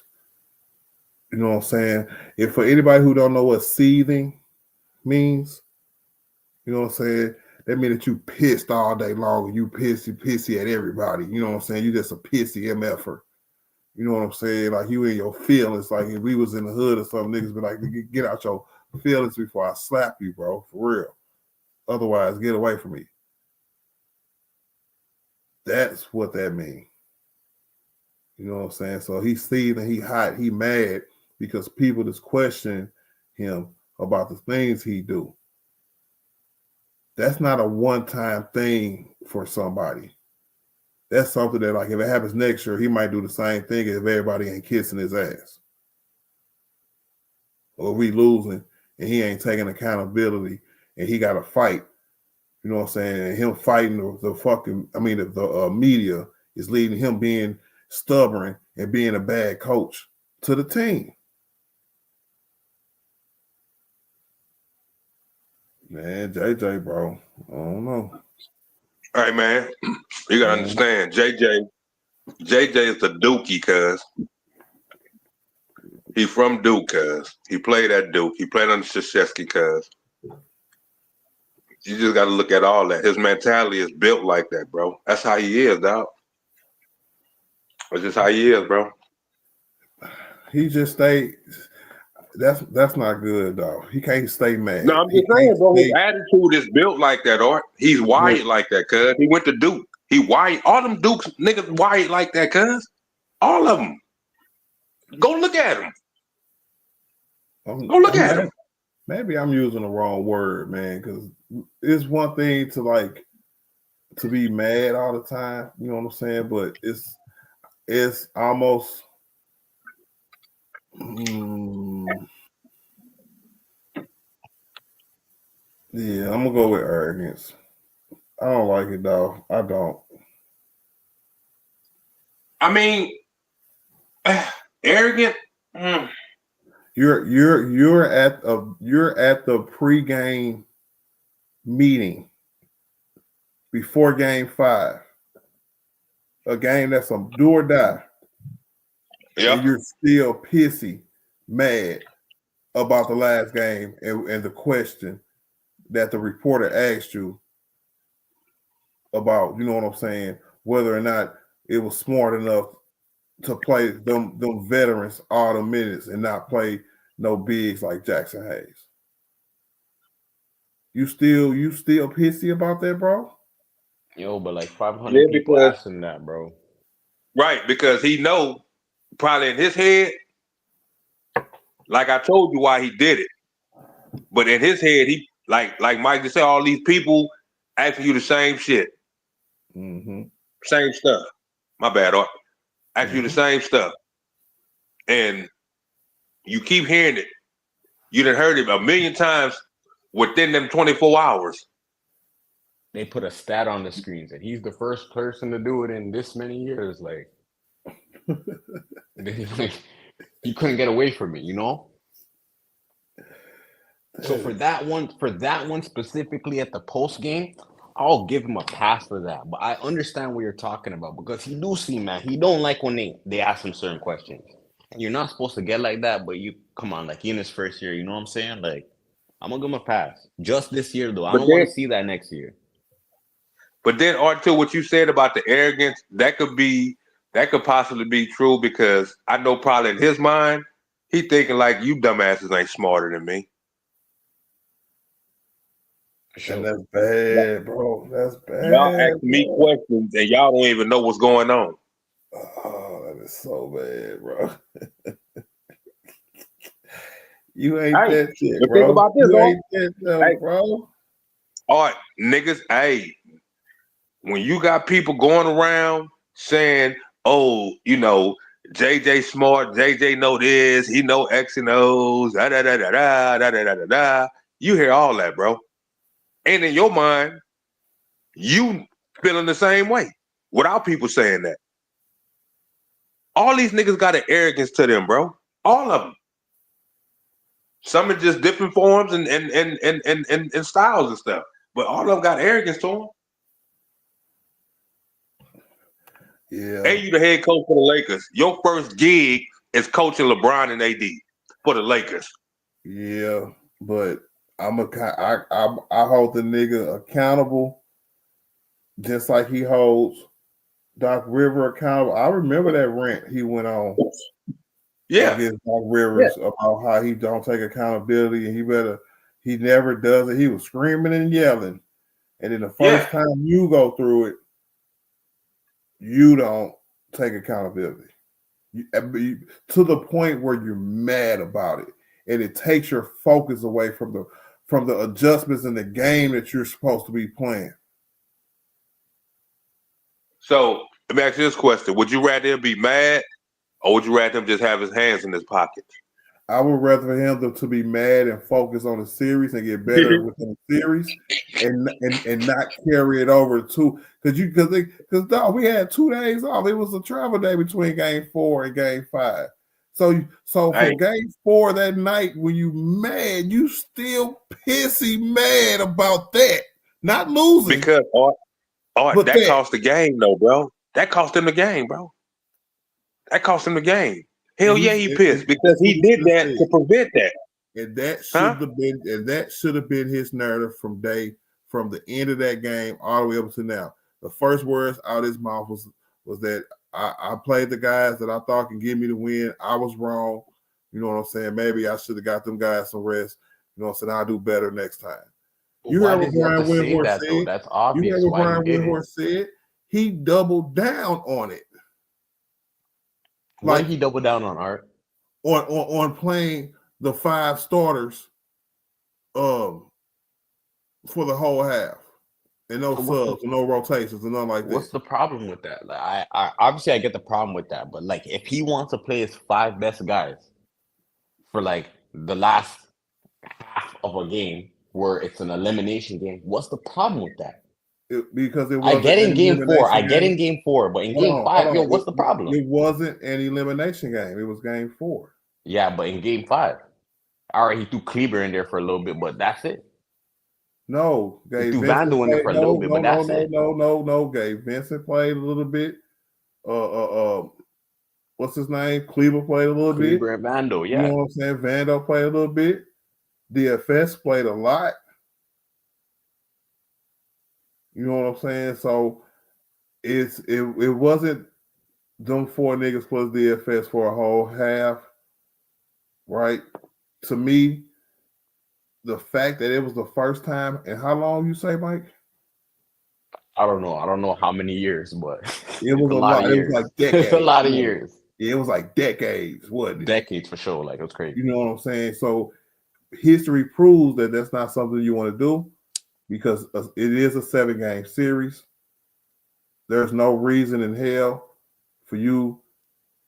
He choked, bro. And that's the best, and that's the nicest way I'm going to put it, bro. He choked. Why you making decisions like that when you don't have to? That's a choke job. But that's a decision you can make, though. Like, no, you don't have to. You don't have to do anything. You don't have to do anything. Hold on. You have to coach good enough at how you coach to get the 3rd seed. Yeah. We can at least ask you to be that kind of coach. What does that mean in the playoffs? He coached to get the 3rd seed in the regular season. What that means is that if you change your whole play style because you want to be cute and make a name for yourself instead of winning games, then you change your whole play style and try to be cute, like I could still win like this. And then when you get called out on it, you'd be like, I could still win like this. And you pissy for 3 days. And you end up losing the game 5. What do you mean by being cute? What does that mean, bro? Going small ball. Not what do you playing mean by Jackson being Hayes. Cute? You said he chose to go small. Yes, he chose to go small. He had a whole week to prepare for Minnesota. So that means he game planned his small ball. And he probably told Jackson Hayes throughout that week sometime that I'm not going to play you no more than 5 or 6 minutes. What's cute about that, though? That's the game plan. No, changing your whole game plan, your whole play style, right? Because a game plan can be game by game, right? Especially in the playoffs. But a play style is how you play, period. He changed the whole play style. Yo, bro, I don't know that though. Like the thing is, like, you made it seem like, oh, they sat off in the week and said, all right, Jackson's gonna play 5 minutes. I don't know that that's what happened. He He could have went out told there us and said, that's we're bro, he he could have went told out. us that's what happened. What did he That's say? why he mad. What did he say? After game five, bro, if you go back and listen to JJ Redick interview, he would I tell didn't you that. listen. If you go back to Jackson Hayes' exit interview, the questions all were about how did you take him saying that you were going to be primarily benched this series? That was the question, not this game. He said it This before the series. series? Yes. Every Okay. question. Swear to God. Oh, my mama. I didn't watch your exit interview, so I don't know. Yes, sir. Yes, sir. That's why this is so daunting, bro. Because JJ Redick pulled this out of nowhere. He thought that he can coach his way. He ain't that shit. Snap rap. He said, who better, Laker, Powell versus AD? I'm giving it to AD. I didn't know Powell had more success in his short time here in LA. But just like who's a better Laker, I think AD was a better Laker. You know what I'm saying? He dealt with a lot. Even though Powell dealt with a lot too, being Kobe teammate. AD dealt with a lot being Brian teammate too. AD had his reputation smeared through the gutter. You know what I'm saying? Because people like to pit them against each other and make sure you blame AD for everything and don't blame Brian for nothing. You know what I'm saying? So it's been that kind of a roller coaster ride for dude. And then once the national media got hip of that narrative, they picked it up and ran with it. You know what I'm saying? So never got the respect that he deserves as a Laker. I think Powell did. And maybe AD will one day. Because he played with Kobe. Mm-hmm. And he got 2 chips too. So I'm definitely I know everything is gonna be forgiven. And I don't think Powell ever had a reason to, you know what I'm saying, for it. 80 ain't ever did nothing neither. He had a few questionable moves that I question over his years here. Powell was just a puppy teammate at first until Kobe ran through that nigga chest and he became a tough SOB. You talking about the Olympics? Yeah. 08, and then he came back in 09 and 010 and started digging into niggas' chest, bro. Hey, I watched Powell back then, bro. He had a dominant post game, and he always battled the rebounds, and he was a great paint presence for that team. Yeah. That he was. Hey, bro, when I go vertical, bro, I get all kind of people in this piece, bro. I ain't never seen this many new people in here before. So 80 a better player, but Powell got a better Laker legacy. Yeah, the 2 rings will probably give to him, spicy, bro. And that's crazy. That's spicy. Your name spicy, bro. It's crazy. See, I think this dude just wanted to think outside the box so much and wanted to be different. I do think so, because that's when coaches do that. You got to think, when coaches want to, you know what I'm saying, the media to talk about them and how good of a job they're doing, they do outlandish stuff like this to make it known. Disagree. No, it's pretty drastic, changing your whole game, your whole style of play. You know what I'm saying? That will get noticed. Feasible? You don't think it's possible that? And even I'm not saying that's for certain. That's only my opinion. You know what I'm saying? Because if it would have worked, right? Say JJ would have went small, and like you said, his game plan would have worked for this series. They would have lauded him until what happened in the next series, right? Everybody would have been like, all right, JJ coached his butt off this series because we won, and we won the way we played. You know what I'm saying? How he changed it. But because we didn't win because of how he changed it, I don't know if he thought that people were just going to go with his decision and don't judge it because he's the coach, or he thought he'd get a pass because it's his rookie year. but I just think at the basics, fundamentals, coaching, when you see something in a game or in a series, you have to change it instantly in the playoffs. You know what I'm saying? Like it's never an excuse to sit there for 3 3/4 of a game while Rudy Gobert is digging you with no grease. Yo, bro, but like, couldn't you have asked the guys to just defend better? Because like in the prior 4 games, he couldn't do that. Couldn't you have asked your guys that? No, Wow. because when it happens, you have to make adjustments.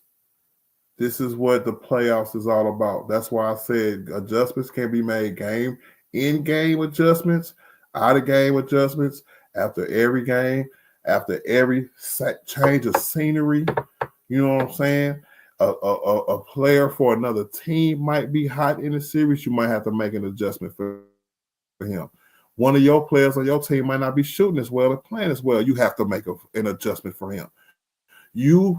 These are the things that JJ should have been talking about instead of talking to the media, because I almost said being at the media.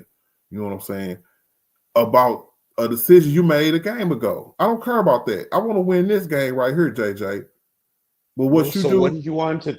I what feel like you you're do, cherry what picking no, about what they asked what you. what I would have did, right? I would have started Jackson Hayes after game 1.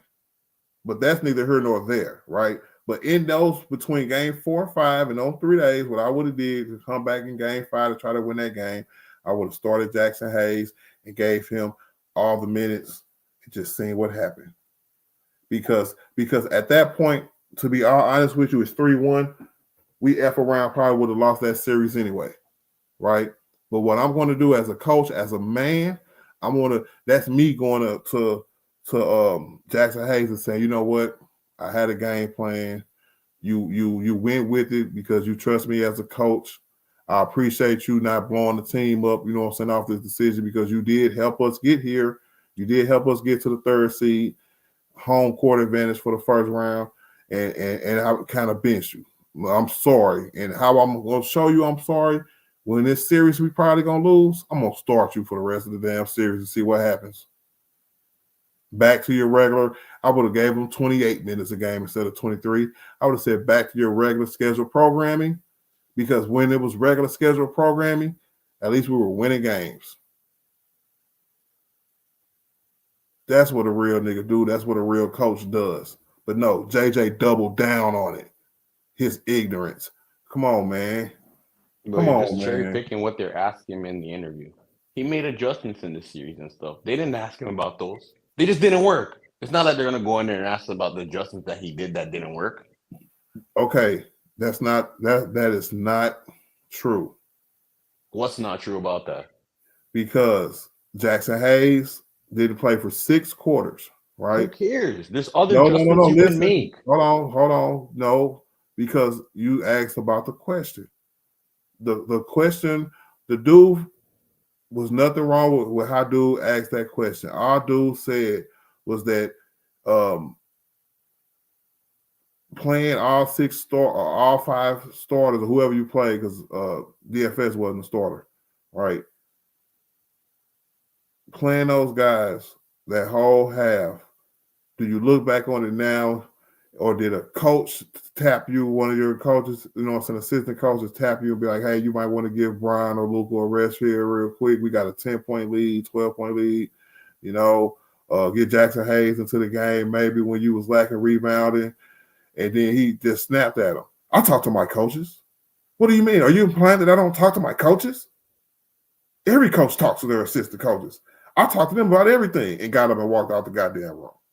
Okay, that's a question you were talking about. I didn't know what question you were talking about. So. Yes, it's on Twitter, bro. You got.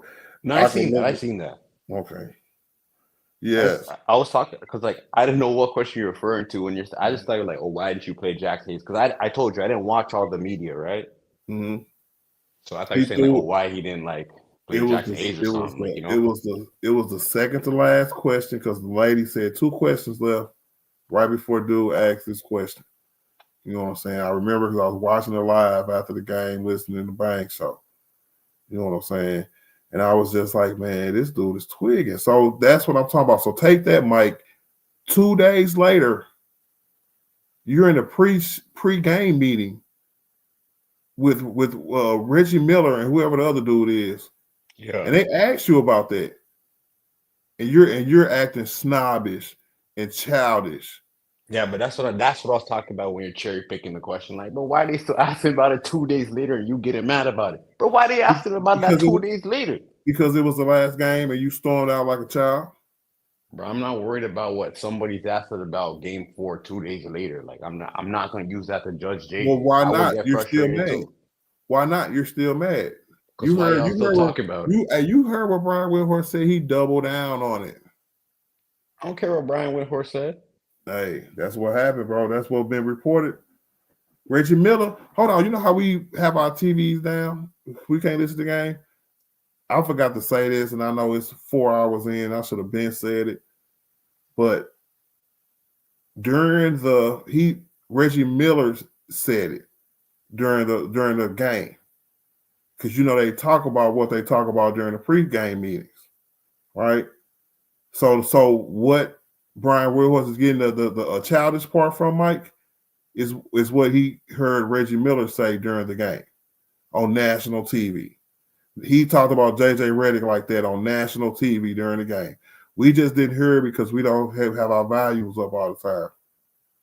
You know what I'm saying? So he exposed him like a mud, bro. So because that guy said that, I'm supposed to just look at JJ like that? Yeah, you pretty much have whack. to. Reggie Whack. Miller, Not doing it. Whack. Reggie Miller. Who's Reggie Miller? He don't player, coach no team. As a player and as a commentator, is highly respected. Who cares? He goes, hold on, coach. man. No, listen, bro. He goes through a million of those pregame meetings with every coaching staff in the league, probably. And if something happened to the point where he has to come out and say JJ Redick acted childish on national TV, I'm listening to Reggie Miller, because Reggie Miller don't do that kind of stuff. Reggie Miller not finna say that just for no goddamn likes. He ain't Stephen A. Smith or none of these niggas.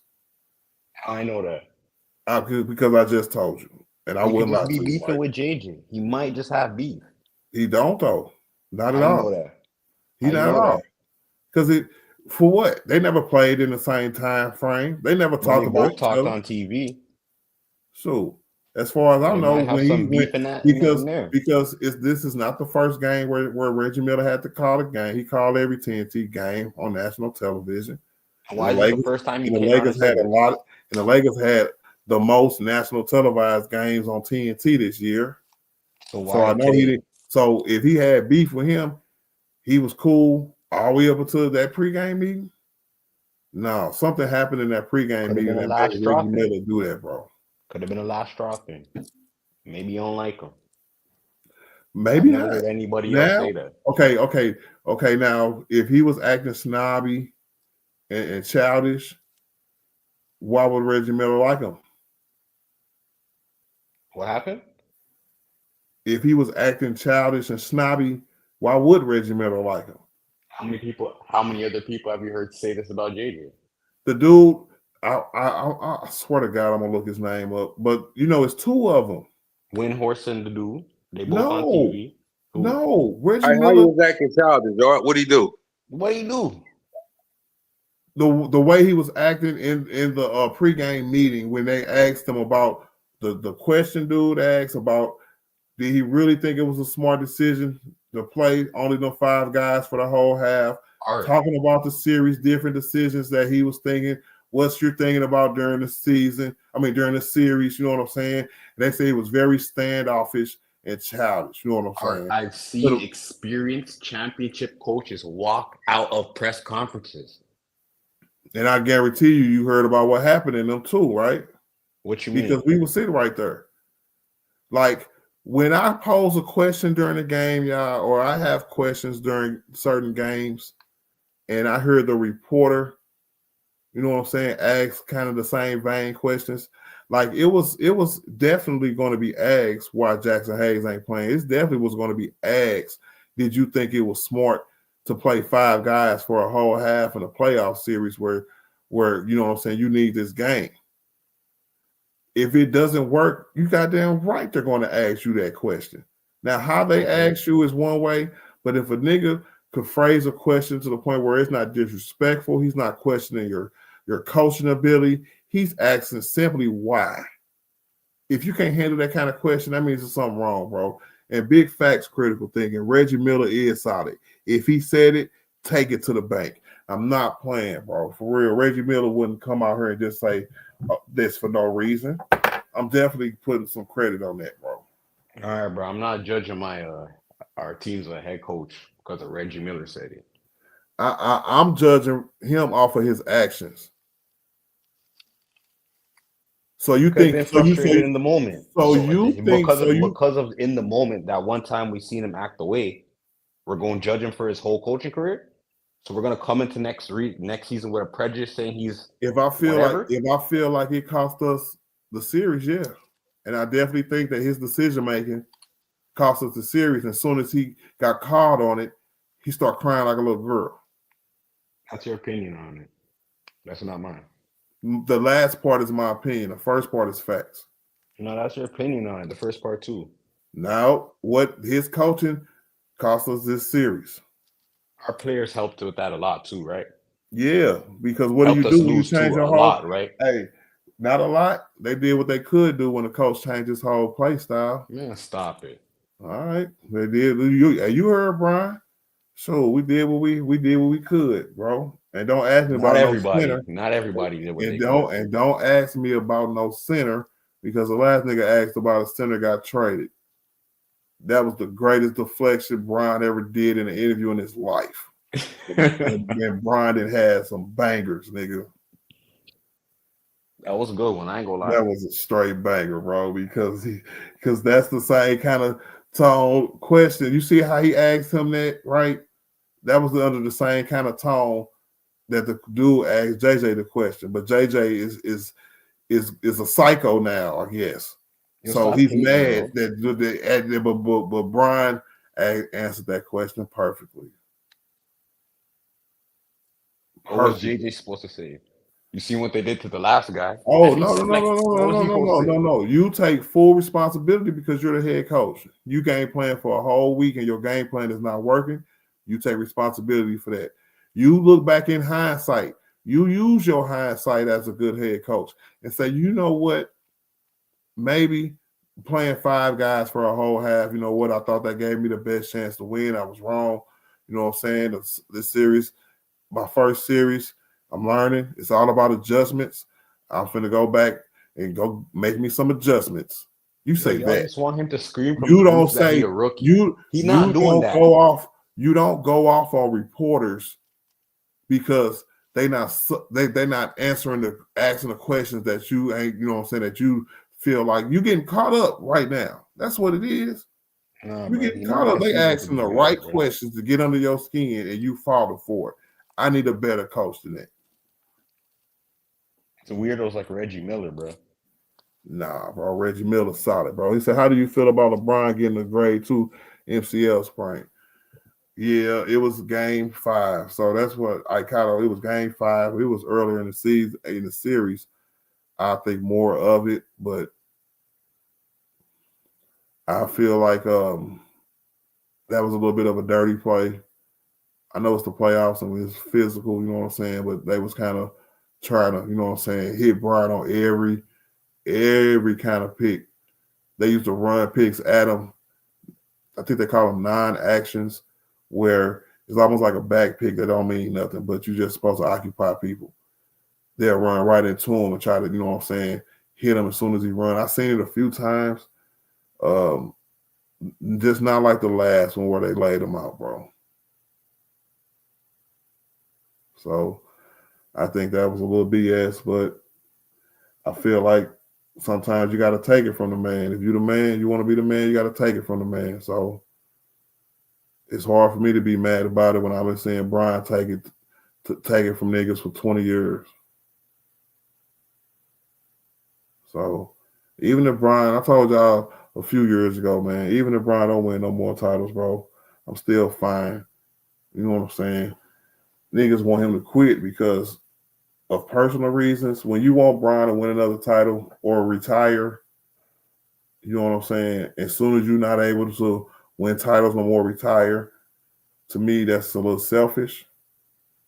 You know what I'm saying? At some point, we supposed to just sit back and this nigga can play however he effing want to.